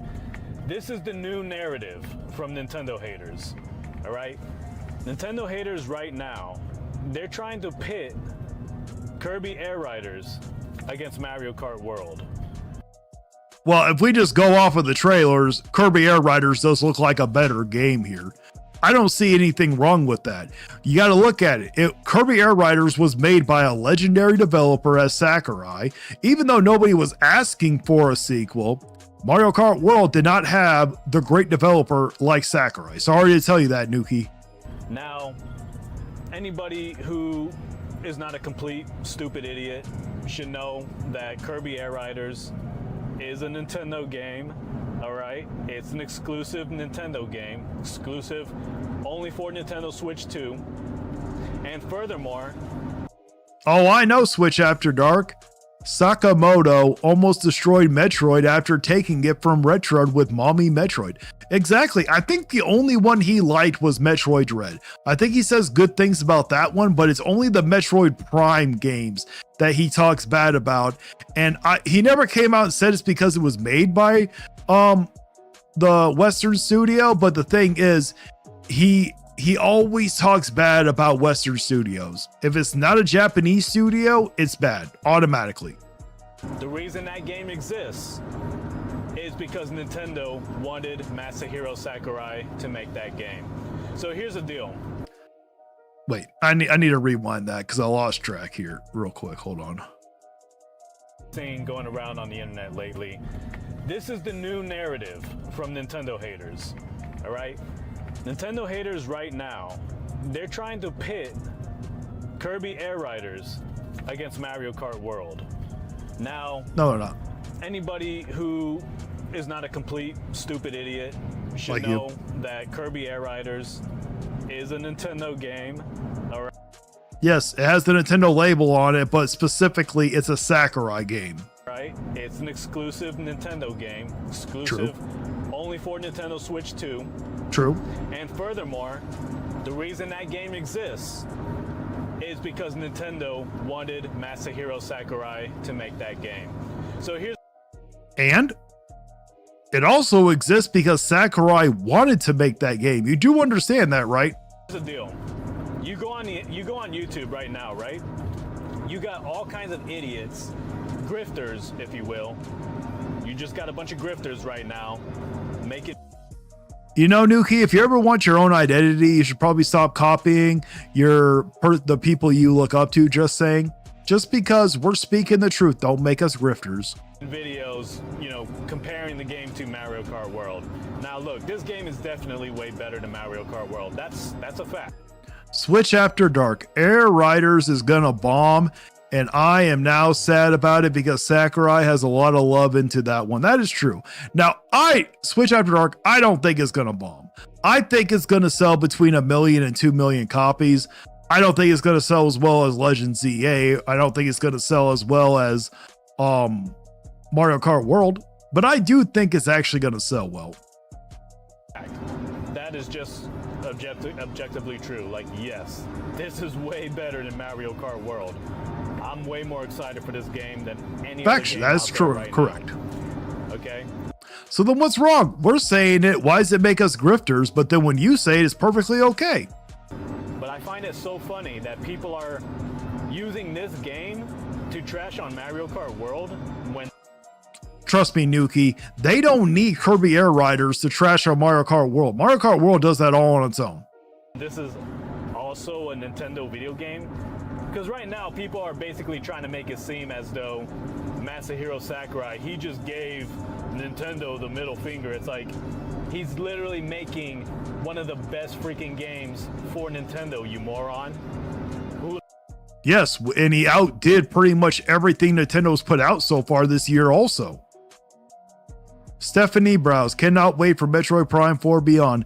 You know what? I am still a little excited for it. I'm still a little worried about that opening trailer they did at that General Direct. That trailer did make it look like trash. I'm hoping that they could fix that before the game comes out, but I'm not going to hold my breath.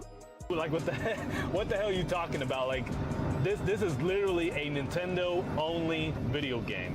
But you go on YouTube right now and you got so many stupid clowns that are just like, yeah, man, Masahiro Sakurai, man, he just owned Nintendo. He just gave. Yeah, I think you're taking stuff out of context. I don't remember anybody saying, oh, Sakurai owned Nintendo. What are you talking about, man?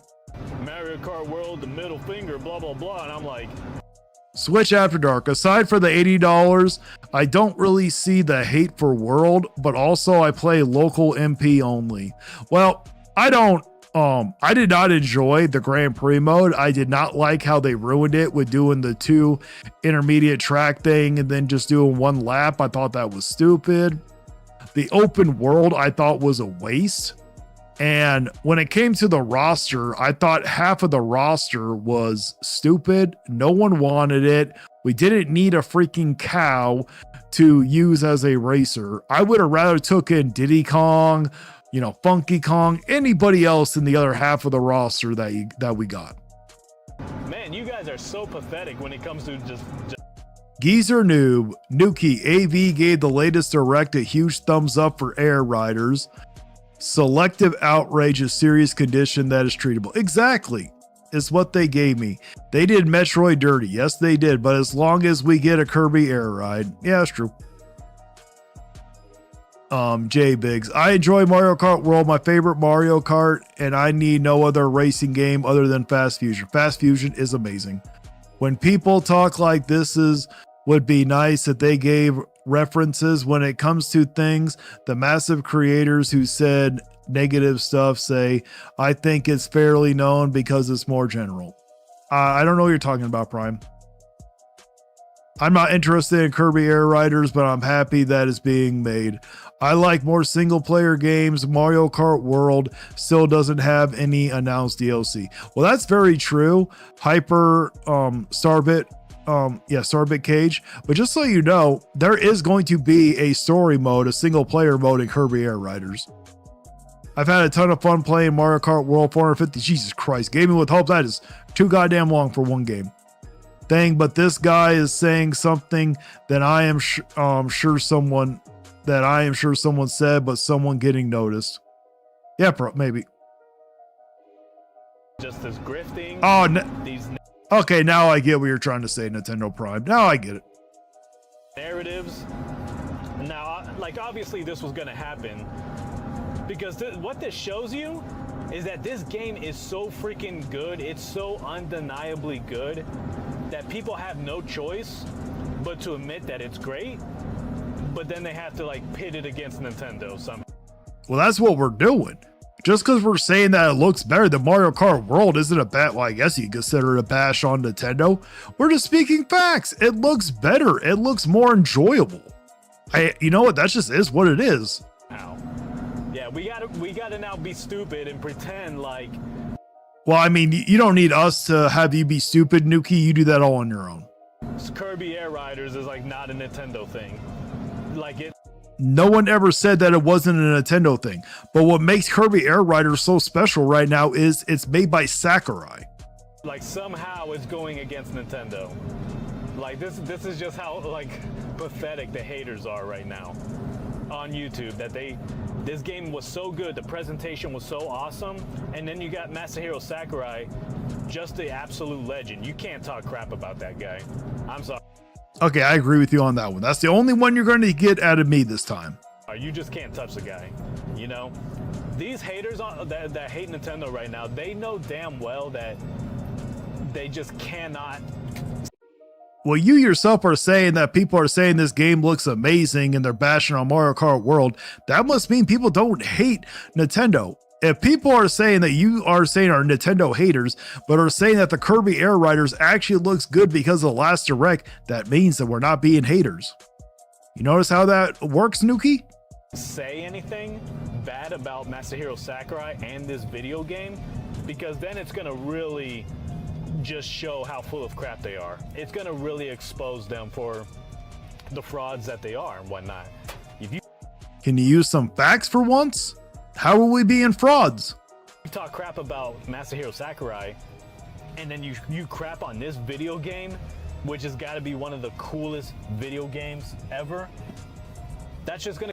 Okay, no. I'm not gonna let you get that one here. Coolest video game? Come on, man. The Super Smash Bros. Ultimate. That game still looks better than this one. Kirby Air Riders looks amazing, but the greatest video of all time, man, come on. You're stretching. You're reaching for that one. Going to completely discredit them, you know, and nobody's going to ever take them seriously. So as the old saying goes, if you can't beat them, join them. You know, if you can't beat them, no, just infiltrate them and then try to sow division among them. No one's sowing division. We're speaking facts here. We kept trying to tell you guys that we're not Nintendo haters. All the ones that you labeled us as, oh, you guys are Nintendo haters. No. We are not Nintendo haters. A lot of us do enjoy Nintendo games, but when Nintendo releases a game that deserves to be hyped, we'll hype it up. If it doesn't deserve it, then we're going to bash on it. And that's what they're trying to do right now. Like the haters are like the pathetic Nintendo haters are literally trying to they're trying to praise this game, but it's like disingenuous. Not at all. You just don't like we're giving credit to Sakurai over Nintendo. Sakurai deserves all the credit in the world. Nuki, I thought you were all about supporting the developers. What, you don't want to support the developer now? Genuine praise is what it is. And so they're basically like being like, oh, this game's gonna. I know, Switch After Dark. He's gotten through the video without any slurs so far. We are exactly. No, well, it's because he got a strike on his channel and we called him out for it. And he tried to play victim in a video saying, oh, well, people are saying the idiot slur all the damn time and shit. You know, he tried to pull that victim crap, but I didn't let him. But now he's actually been good because he doesn't want to get a strike again. Gonna destroy Mario Kart World. Masahiro Sakurai, he just gave Nintendo the middle finger, man. He's embarrassing Nintendo in Mario Kart World. I mean, I would agree that Kirby Air Riders is an embarrassing Mario Kart World. I'll admit that one. Like, okay, let me just remind you, goofballs, who it was that wanted this game to be made. It wasn't Masahiro Sakurai. It was Nintendo. I don't think that's true. I think that's the other way around. Masahiro Sakurai himself, in the very first presentation that he did for this game, he said that the reason this game is being made was because Nintendo had reached out to him. Like 2 different higher ups at Nintendo requested that he make this game. Okay? Okay, and he still wanted to. Sakurai loves Kirby. You do understand that. It probably didn't take much convincing. Switch After Dark. Got to get back to business, but I'll be listening. Hope everyone has a good Monday. You too, man. Make sure you drink your coffee, Switch. Lay off the booze, okay? It's too early. So if you're going to pretend to love this game and praise this game, you better freaking thank Nintendo for it. No, I will thank Sakurai for it. They're the ones who reached out to Masahiro Sakurai. And Masahiro Sakurai even admits that he was just kind of like, I mean, isn't this kind of like Mario Kart? Yes, because he did. Maybe Nintendo made him release it at this time. Nintendo had the decision when this game was going to be released. But no, like he said you're taking that completely out of context there, Nuki. He said all of that because of how close it was to Mario Kart World being released. That's why. You know? I know, it's what they gave me. That's not true. I agree. I don't think that was true. I'm pretty certain that Sakurai wanted to make this game. Isn't this game just, you know, kind of like Mario Kart? Don't you already have Mario Kart? I mean, do you really want this game? I still think it would have been better to release Kirby Air Riders next year, if I'm being honest. I do think it's kind of a miss releasing it so close to Mario Kart World, but I'm not the one that gets to make those decisions. And they insisted. They said, yes, we want you to make this game. And so he made it. Okay. Because he wanted to. I'm pretty certain if he told them no, he would have been making a different game. You think if Sakurai would have told Nintendo, no, I don't want to make Kirby Air Riders, you think they would automatically not have him make another game or a different one? Come on here. Okay, and obviously, because it's Masahiro Sakurai, he made it the best freaking game he could make. Like he made it the best possible game that you could possibly make, right? And this game is basically everything that you love about Super Smash Brothers, Mario Kart, Mario Party. It's all in this game. Everything that you love about the original Kirby Air Ride game. Wait, did Sakurai ever make the Mario Party games? I never knew that one. That's new. It's all here, all of it. So what's funny is that you watch the second presentation. It's almost as if, you know, Masahiro Sakurai, he made sure that there wasn't going to be anything negative these stupid people could say about the game. Because, I mean, he's showing so much content, so much awesomeness, right?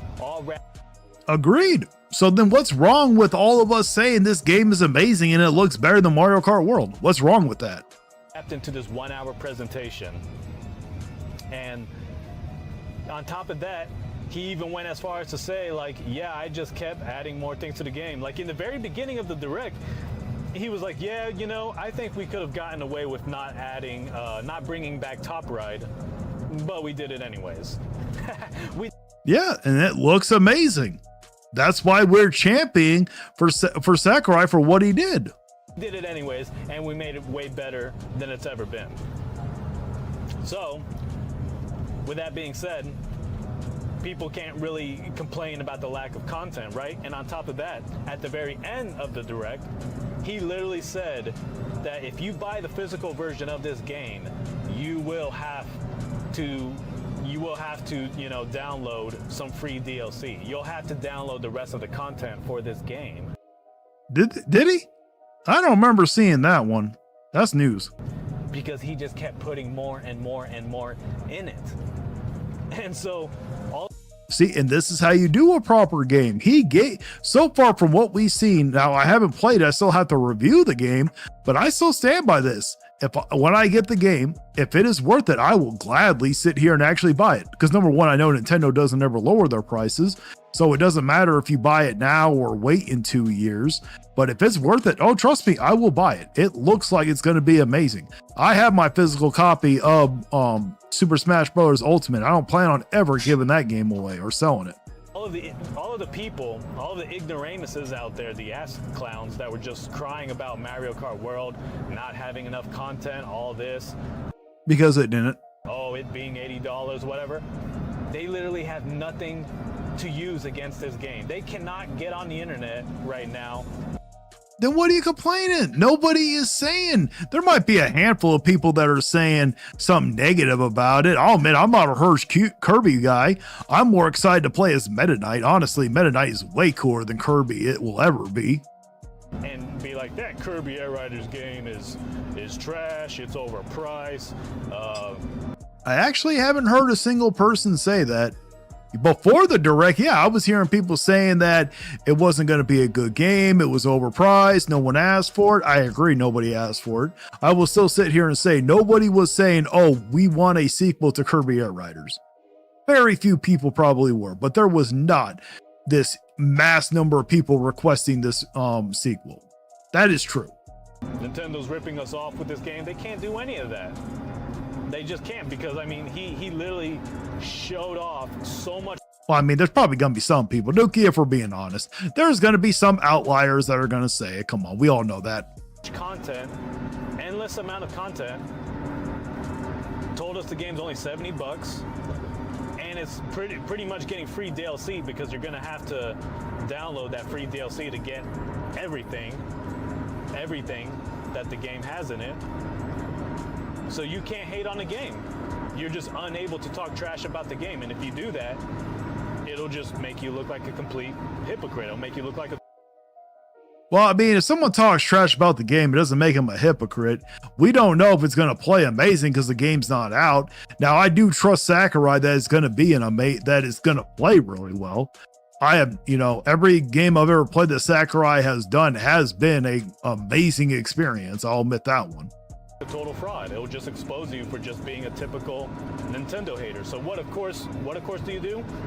Now you just have to be like, oh, this game looks good and it's better than Mario Kart World, and oh man, I bet Nintendo's angry about this. Yeah, I'm sure Nintendo right now, they have a big frown on their face.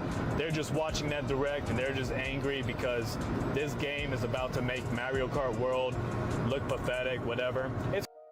It probably is. If we're being honest, Nuki, it is. Is that why you're so angry? Is because we talk bad about Mario Kart World? It's funny though, how you guys are choosing to pit this game up against Mario Kart World, even though they're on the same team. They're both Nintendo. Doesn't matter. You do understand. We'll use PlayStation as an example. You do understand that there could be two PlayStation games and one is better than the other. One is dunking on the other. You do understand that, right? All right, they're both Nintendo, but you want to pit them up against each other. How about you pit it up against that piece of crap called Sonic Racing Crossworlds? I mean, Sonic Racing Crossworlds is an amazing game. And if I compare it to Mario Kart World, no, Sonic Racing Crossworlds was better. Sorry to tell you this, Nuki, but it was. Huh? How about you pit it against that piece of trash game? Well, it's not a piece of trash. It wasn't worth $70. openly said it many times the game wasn't worth $70, but it's still a good game. Why don't you do that, Landon from Nintendo Land? You know, I saw this video from Landon on Nintendo Land, and he's pretty much doing this. He's pretty much grifting off of this stupid narrative. Nah, I wouldn't say Nintendo Land is grifting. I haven't watched this video, but I don't know him as being a grifter here. Now, and he's making it all about this game versus Mario Kart World. And in the beginning of his video, he was actually praising that stupid Sonic game, saying he does believe it's better or whatever. Because Sonic Crossroads is better than Mario Kart World. That's just something you're going to have to accept. Now, of course, this dude, he literally did a review of the game, shilling for the game.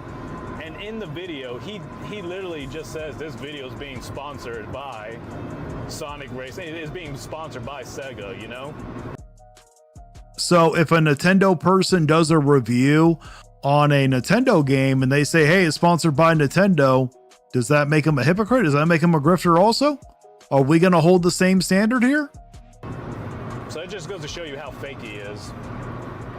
Don't think that makes him fake. How he's making his video now, trying to pit this game against another Nintendo game. Like, now usually that's fine, but how is it that you're going to pit it against Nintendo and not against Sonic Racing Crossworlds? If Sonic Racing Crossworlds is supposedly much better than Mario Kart World, if it's the Mario Kart killer, why wouldn't you pit it against that?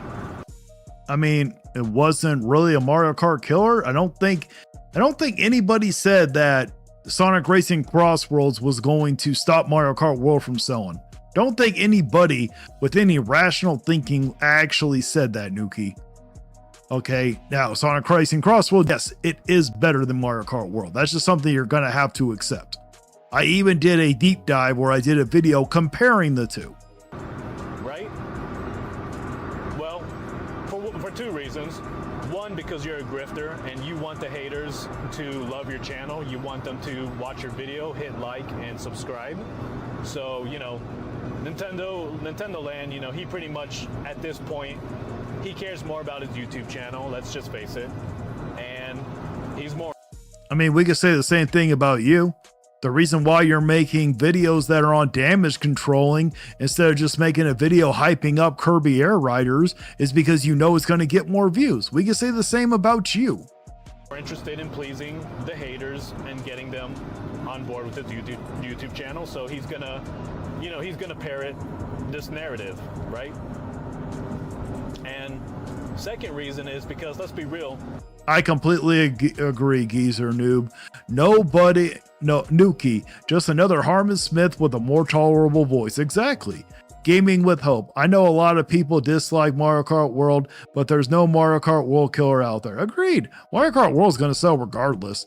You know, as long as they keep putting it in the bundle at $50, it's going to sell. No one in any rational mind is going to think that Mario Kart World is going to stop selling all of a sudden.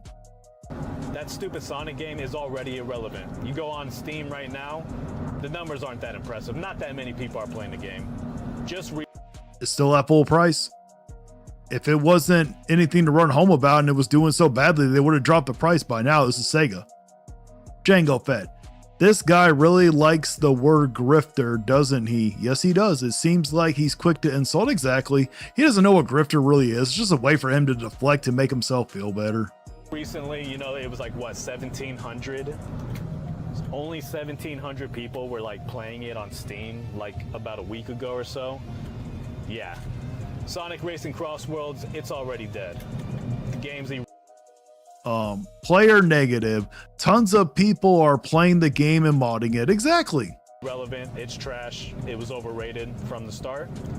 That Not was at all. A very anti-consumer game or whatever, but of course nobody complained about it. Hey, I mean, I wouldn't really say it was it was anti-consumer because it was overpriced. I'll agree with you on that one if we're going to go down that route. Yeah, it wasn't worth $70. It should have been sold at $50. I'll agree with you there. But I know you're going to go with the DLC. Let's see what he says.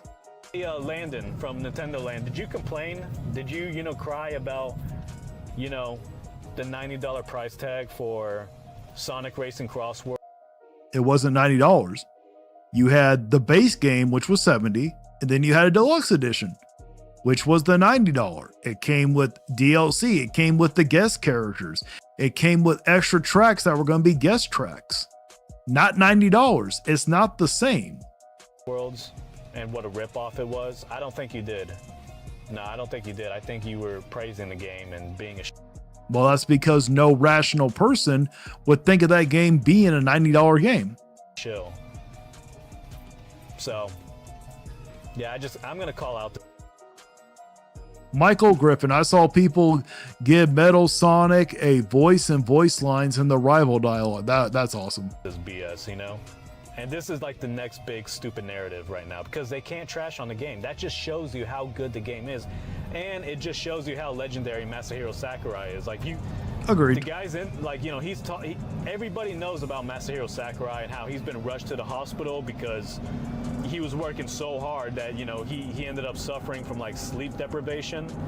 Just crazy stuff like that, you know? I mean, that guy's a freaking legend. I mean, Yes, he imagine all is. your job None of us are denying it. You're acting like all of us are talking trash about him. is to make great video games. You're making video games, but yet you're such a trooper about it that you're like just putting your body and your life on the line just to make the greatest video game possible. Yeah, Sakurai's a legend. He's the best. And Yes, he is. you pathetic haters, you Nintendo haters, you know it's true. And so now you're trying to pretend like Masahiro Sakurai, you know, he's apparently he's not with Nintendo, according to some guys. You know, I've seen some idiotic comments or whatever, like, and Well, technically, he has his own development studio. Nintendo hires him to go. So, I mean, technically, he doesn't take orders from Nintendo here. implying that, you know, Nintendo is his former boss and he's basically, you know, sticking it to them or whatever. Like Kirby Air Riders and Sonic, you know, they're both sticking it to Mario Kart World. It's like, let me tell you idiots something. Masahiro Sakurai is not on Team Sega, all right? He's not on Team Sonic. Don't He's think not anybody said friends that. with you losers who hate Nintendo. This guy literally made this game because Nintendo requested him to do so. And you know what he did? He said he decided he was gonna make the greatest possible Because he wanted to. Doesn't matter. He could have said no, but he chose not to. video game he could make for Nintendo. And it's only gonna be exclusive to Nintendo. And all you guys can do now is just try to talk a bunch of crap about Mario Kart World and be like, oh yeah, this They didn't start talking bad about Mario Kart World. We've been talking bad about Mario Kart World this whole damn time. Where the hell have you been? game's better than Mario Kart World. It's like, It looks yeah, like it okay. will be. Nice try. So yeah, this is the new pathetic narrative, guys. Hyper Starbit Cage. Stop pitting games against other games. Well, I mean, technically, he's the one that's doing it here. But if someone asked me, hey, does Kirby Air Riders look better than Mario Kart World? Absolutely, it looks better. This is the new sad little narrative that these losers got to come up with, you know? And what's funny, it's so weird because it's like, you see these stupid comments, right? And then they're getting like hundreds and hundreds of likes. It's like, okay, most of these have to be bots. A lot of these got to be YouTube bots, all right? There's no way there's that many stupid people on the internet. I mean, there are a lot of stupid people on the internet. Let's just CyberFox87. I don't understand what that is. This nuke dude is the biggest idiot. Oh, he is. That is an understatement. At least now he doesn't use slurs. He is really good at not using the slurs anymore. Before, he used to say a slur every 2 damn minutes. It was terrible. be real about it, okay? All the people who are just so hypocritical and whatnot. The people who are crying and saying that Pokemon Legends ZA was gonna fail, and where are they at now, right? No one thought Pokemon Legends ZA was gonna fail. Now you're just talking out your ass. Is the game terrible? Absolutely. But no one knew it was gonna fail. It's Pokemon. It's too big to fail. Where are all you people at now? Now that Pokemon Legends ZA has just completely, you know, it pretty much just disproved all of you guys. It sold about 6 million in just 1 week, you know? Just because something sells well doesn't make it good. Minecraft isn't a good movie and it sold well. That's about to make that stupid Power World game look like trash, right? Nope, does I just not think it's even so funny, though, close. like, this game is just so damn good. You guys can't even crap on it, but you have to do something. You have to put a negative spin on it somehow. So the negative spin here is Masahiro Sakurai he just owned Nintendo. I still have never heard anybody ever say that Sakurai owned Nintendo. Never once did I hear it. There's other YouTubers who are parroting this stupid. Oh, he is CyberFox. That guy sounds like he's getting offended. He isn't sounding like it. He is offended. stupidity. It's like, wow, you guys are pathetic. You got no integrity whatsoever. And you do? You're not going to talk about how the game's going to destroy Sonic Racing. You're not going to say that at all because you're cowards, and you know you want that Nintendo haters to subscribe to your content. But you know you'll definitely talk about how it's going to destroy Mario Kart World. And look, this. I don't think it's going to destroy Mario Kart World. No, Mario Kart World is going to still outsell it. That's just a given. It's unfortunate. Kirby Air Riders does look better, but it is what it is. Game, I hope it does take away the crown from Mario Kart.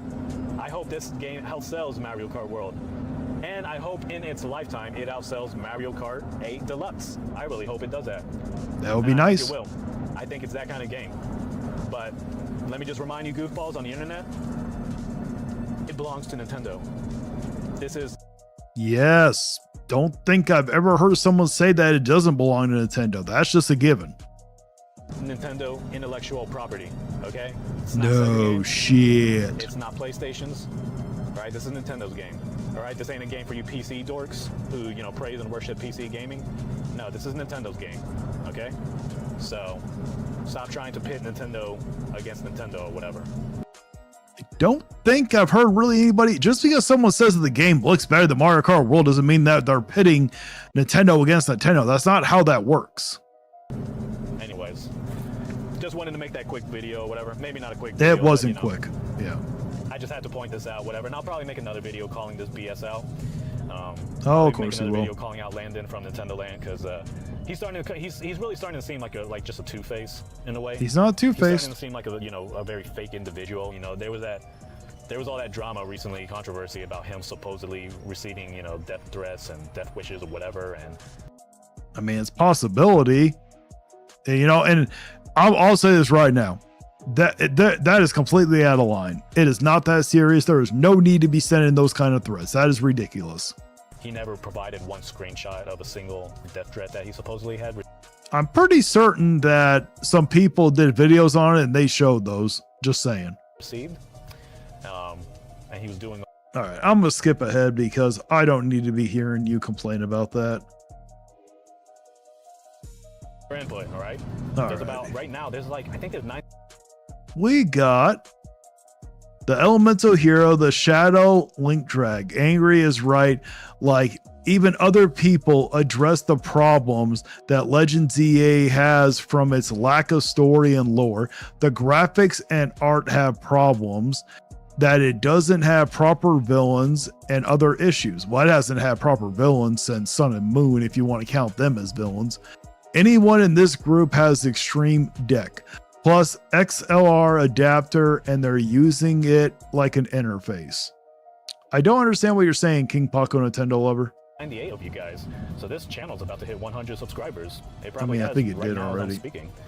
So yeah, and don't forget to subscribe to my other channel as well. Do not Yeah, my subscribe. other channel is just called Nintendo Nukem. So instead of Nukem, Nintendo, No need. it's Nintendo Nukem. No one You cares. shouldn't have a hard time finding it. So yeah, let me know what you guys think. All right, his video's about almost all this over. nonsense Then we're I'm gonna get doing into the this, last and, one. Yeah, I will just talk to you guys later. Take care. Oh, we don't need to hear from you. All righty. So for the last one, we got Harmon Crash Smith again. Bandicoot is trash. I've expressed my views on this matter several times over the past couple of years. Harmon, Crash Bandicoot is an amazing game. I understand that you said many times that you are not allowed to have a PlayStation and you got to miss out on it. But yes, on the PlayStation 1, Crash Bandicoot was amazing. But it never fails to astound me. Yes, I'm using a Stream Deck, King Paco Nintendo lover. Are you talking about how I'm playing all these videos? No, it's not with a Steam Deck. The lengths that PlayStation fanboys will go Harmony. try and pretend that Crash Bandicoot is some kind of gaming icon. He's not. I mean, he was for back during the PS1 era. He wasn't an icon. That's very true. Not Yes, he did call Crash Bandicoot trash. Mario 1, 2, 3. popular. He never was popular. Yes, He they are. never was successful. This thing That's a never lie. survived the PlayStation. Let's look it up generation, real okay? quick The here, idea that Harmon. This character was on. Harmon, what are you talking about? It's on the trilogy's on your damn platform. What do you mean it hasn't survived? You're a freaking idiot. All right, Crash Bandicoot franchise sales. Coot franchise sales. Let's see how much it sold. Harmon, the Crash Bandicoot franchise has sold over 25 million units worldwide. What the hell are you talking about? I am King Puck Nintendo lover. Are you using a Steam Deck and the XLR adapter to your microphone?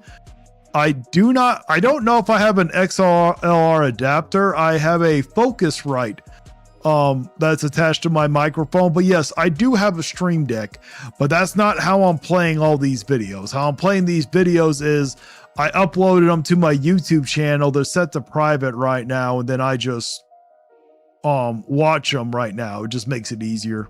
On par with Mario or even Sonic is laughable. And at this stage, considering how Bubsy the Bobcat is still getting brand new video game adaptions and has Harmon, no one even knew who Bubsy the Bobcat was until like a month ago, okay? They're not even, how many has Bubsky won? Bubsky the, I can't pronounce it right. Bubsy the Bobcat. Bubsky the Bobcat. Bobcat. Series sold.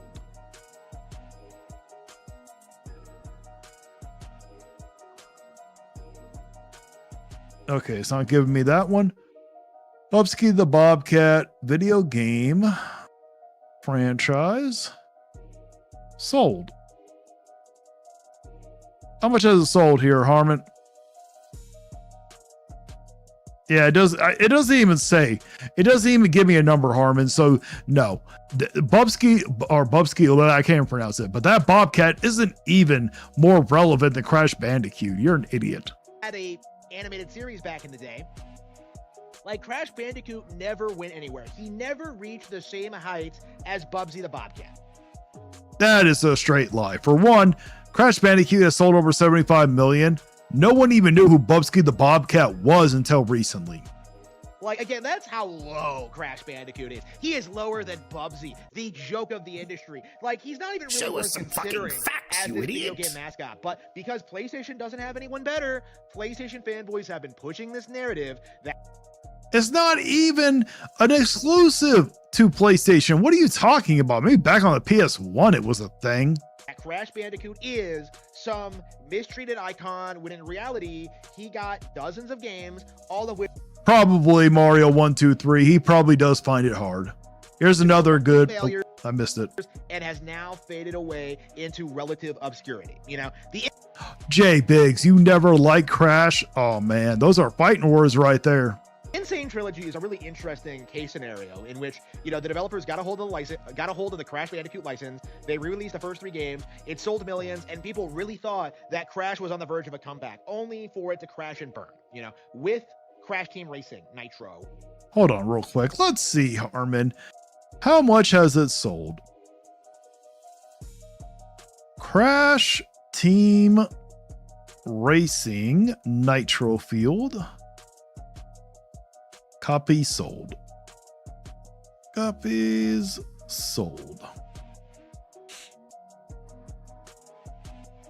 Harmon, it sold over 10 million copies worldwide as of June 2025. How is selling 10 million copies of Crash and Burn, you fucking idiot? How about Crash 4? Crash Bandicoot 4. How many sold? And Crash Bandicoot 4, It's About Time, has sold over 5 million copies, Harmon. Those are major successes. With Crash Team Rumble, with Crash Bandicoot 4, you know, like, you know, a straight up sequel, remakes, spin-offs, all of them completely collapsed to the point where it... Harmon, they have outsold a lot of the games that Nintendo has. Are you kidding me? It's pretty self-evident to anyone who isn't a complete retard that Crash Bandicoot is oh, you're not supposed to be using those words, Harmon. That's a slur there. A dead IP with no momentum behind it whatsoever. Yeah. The last 2 sold 10 million. One sold 10 million. One said 5 million. Oh yeah, lost momentum. Real platforming fans have... Oh, we got Thomas Tompkins Jr. Thank you so much for being a member. The people that take this dude seriously Or as mentally ill as he is. Oh, probably. No respect for Crash Bandicoot at all, and yet PlayStation fans who have never played any other platformers like will sit there and try and tell you he's some industry icon, to the point He was back in the people are day. getting excited over the possibility, not a formal announcement, a possibility of a Crash Bandicoot Netflix series. Oh, that'd be awesome. Can you imagine that Crash Bandicoot Netflix series? Oh, I'll be excited for it. They are legit getting excited over Netflix crashing their stupid Australian marsupial into an What? You don't like Australia now? What's wrong with Australia, Harmon? animated series. You know, this is after Devil May Cry. This is after Castlevania. Like, Hey, you put some respect on Devil May Cry, sir. they really think Netflix is going to turn Crash Bandicoot into a streaming star. Yeah, It's already a star. Literally, Harmon, the last 2 games. One sold 10 million, the other 5 million. What are you talking about? they think like 20-year-old girls who don't do anything but sit around watching Netflix. Like, oh, I want to watch Crash Bandicoot. That's not gonna happen. That isn't gonna. Nobody's gonna want to watch Crash Bandicoot. They're gonna sit Well, you sit there and say that the games weren't a success, and that's not true. there. Like, if they do, they're gonna sit there and just be like, oh, the Mario movie's better. And Yes, then he switch it over to did. that. You know, Mario what 1, 2, 3. Is Crash Bandicoot going Oh, to got do another what anybody is? subscriber. Because Thank he you. doesn't have any memorable characters. He doesn't have any lore. Nobody knows anything about the character at all. Like, Crash Bandicoot is a Wait, so- complete joke. What are you talking about? Plenty of people know about it. Now, I don't know too much about it, but Mario 1, 2, 3, you say you're a Crash nerd. Is there any lore behind them? Michael Griffin. Harmon just love living in pure delusions over anything not named Nintendo games / products. It's wild. Oh, I agree. I used to like the old Crash commercials that oh, those were amazing, weren't they, J Biggs? And yet, he's gonna get a Netflix series. Like, what's gonna happen? Like, oh, Dr. Cortex is gonna. Like, nobody cares about Dr. Cortex. You know, nobody cares about Dingo Dial or like any of these other like. You know, for someone who doesn't like Crash, you sure know some of the key characters' names there. Stupid fucking character. Like, Crash Bandicoot is a complete failure of a video game IP. You know, it was Sonic at home. You know, it was Sonic produced by Universal. It was never a Naughty Dog owned IP. Like, it was Sonic that was just had none of the personality, none of the charm, none of. What are you talking about? It had a lot of charm. Yeah, Crash 4 about Neo Cortex. It even talked about how Crash Bandicoot was born from Neo Cortex. Exactly. So there is lore behind it. You're an idiot. Like the joy, the fun designs, like what exactly is meant to be appealing about Crash Bandicoot to anybody outside of the PlayStation logo slapped on the box? You know, really at its core, nothing. You know, the only reason why It's cute. It's chaotic. It's fun, Harmon. I understand that you don't like chaotic stuff. so many people are so fired up about this like F-list video game character is that it started on PlayStation. That's it. You know, nobody remembers the GameCube games. Nobody remembers like the DS spin-offs. Nobody remembers like, you know, all the companies that have had the license over the years. Like at this point, nobody even remembers the Insane trilogy because nobody got past like Crash 2. That is not true. I actually just purchased the Crash trilogy. Eventually, I will get to it, sir. Maybe when I was a kid, I didn't get past it because I wasn't great at video games because I was a child. Crash is trash, and I am very, very, very tired Crash is not trash, sir. You put some respect on that cute Bandicoot's name.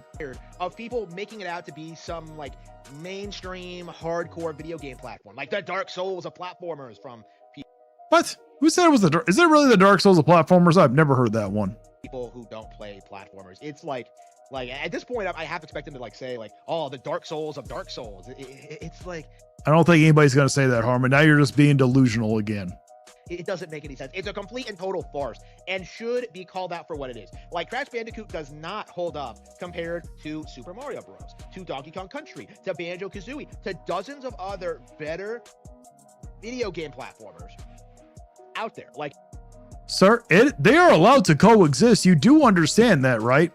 Now, I haven't played Crash Bandicoot in so long, I can't say if it's better than Mario or any of the Mario games, but I'm willing to give it a shot to find out. But you know what, Harmon, it's okay to have competition. When there's competition, it causes the other developers to make the games better. We all win. Crash Bandicoot is just not competitive. And the fact of the matter is, if this character actually did have any kind of momentum behind him, he would never have had his fall from grace to begin with. You know, how many times have we seen people like do that thing where like, well, Sonic had a rough transition into 3D, which first of all isn't true because Sonic Adventure 1 and 2 are both the peak of the Sonic brand. But second of all, like, I mean, that kind of is true. Crash Bandicoot was specifically made for 3D and somehow screwed that up. It's a hallway simulator. Even in the 90s, Naughty Dog Sir, in the 90s, those games were amazing. was making games about running down hallways. Like it's not 3D. Like, it's just this weird pseudo 3D. I mean, I kind of would agree it's not 3D. From what I remember. Again, I haven't played them in so long. Where you can occasionally move left and Is it? How much is Crash 4 right now? On what platform? Let me know. right, like 2D where you can occasionally move left and right. It's not like a fully fleshed out 3D experience like the far superior Mario 64. Like, it is just bizarre to me that so many people threw everything they had to try and gaslight you into thinking that Crash Bandicoot was some like major gaming IP. What It is. The franchise has sold over 75 million units worldwide. That is a major IP. Whether you like it or not, Harmon, it is a major IP. even back in the day, like, nobody cared about it. I remember playing Crash Bandicoot 3 in a demo station and like doing that Great Wall of China section, and I was just kind of like, okay. And then I went back and like played the other better Nintendo games, you know, games like Wind Waker, games like Super Smash. I seriously doubt, before you said you were never allowed to play a PlayStation or an Xbox, you said that the first one you ever played was a PS3. So now I know you're lying. Smash Bros. Melee, games like, you know, all these crazy games in the demo stations back in the day. Like, it was phenomenal seeing what Nintendo was delivering around the time that Crash Bandicoot was it? off. You know, around that time we got, you know, Luigi's Mansion, Super Smash Bros, Melee, Pikmin, all of which are way better than Crash Bandicoot. And I would rather. Oh, I will, Mario. Don't worry. I will eventually get to it. I'm just trying to get through Broketober right now, even though it's November. I'm still trying to catch up on it. Get more stuff like that than just have some generic westernized cartoon with Crash Bandicoot slapped onto it. And that's the weird thing about this announcement. Oh, I know that they ported the Crash games over, but the problem is they didn't start on Nintendo, so he's gonna bash them.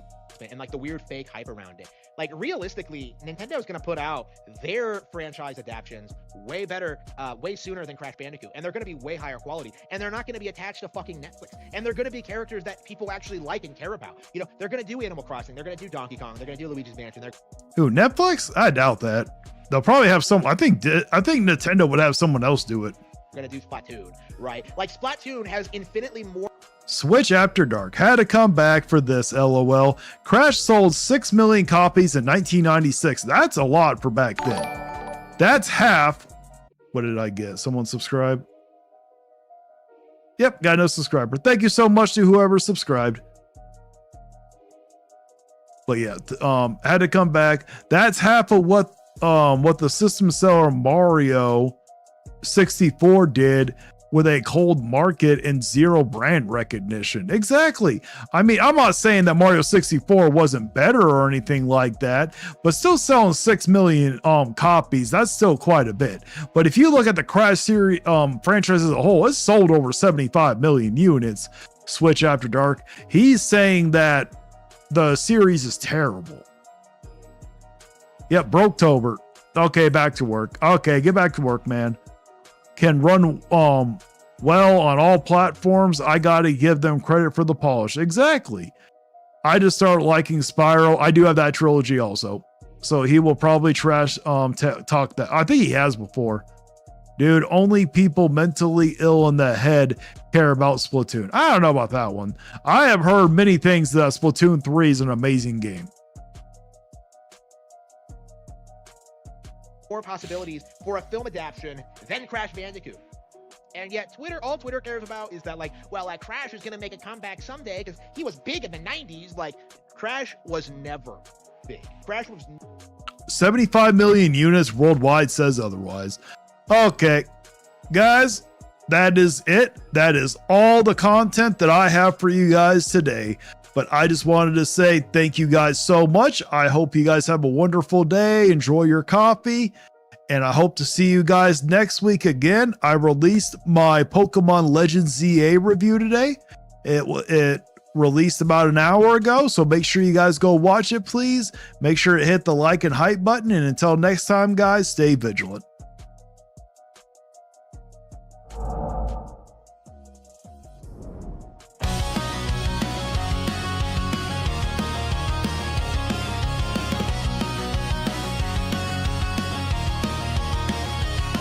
I'm the angry vigilante here to fight the fight, breaking down the walls in the dead of night. I don't come for peace, I come for the storm. Fanboys melt quick when the truth gets warm. Solve content high, I'm collecting those tears. Just got started, but I'm cutting through fears. I'm not here for brand deals, I'm not for sale. I expose your lies, rip off the veil. You can cry in the comments, but you won't survive. Like and subscribe if you feel that vibe. We're hot and salty tears, tearing down the walls.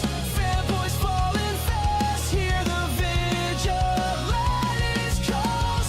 No fake reviews, no corporate lies, just truth and fire burning in our eyes. Smith's lost in Nintendo's dream, delusional faith blinded by the gleam. Defends every flaw like it's a sacred cause, but his blind devotion's just breaking laws. Player SS brings no honor or pride, throws family shade when he's running to hide. No integrity, just bitterness and spite, but the vigilante's here to set it right. We're hot and salty tears, tearing down the walls. Fanboys falling fast, hear the vigilante's calls. No fake reviews, no corporate lies, just truth and fire burning in our eyes. Cast guys, fake words can't hold the line. Sony fanboys smoke, but his reviews don't shine. Switch for shields, the corporate game, selling hype and spin while we call out the shame. Dark trays and Nintendo fanboys stuck on repeat, says the same old lines like a broken beat. Recycling words, no fresh insight, but we break through the noise and bring the fight. We're hot and salty tears, tearing down the walls. Fanboys falling fast, hear the vigilantes calls. No fake reviews, no corporate lies, just truth and fire burning in our eyes. If you're tired of fake, if you're done with the spin, join the fight, let the real talk begin. We're here for the truth, no need to hide, so make sure to like and subscribe.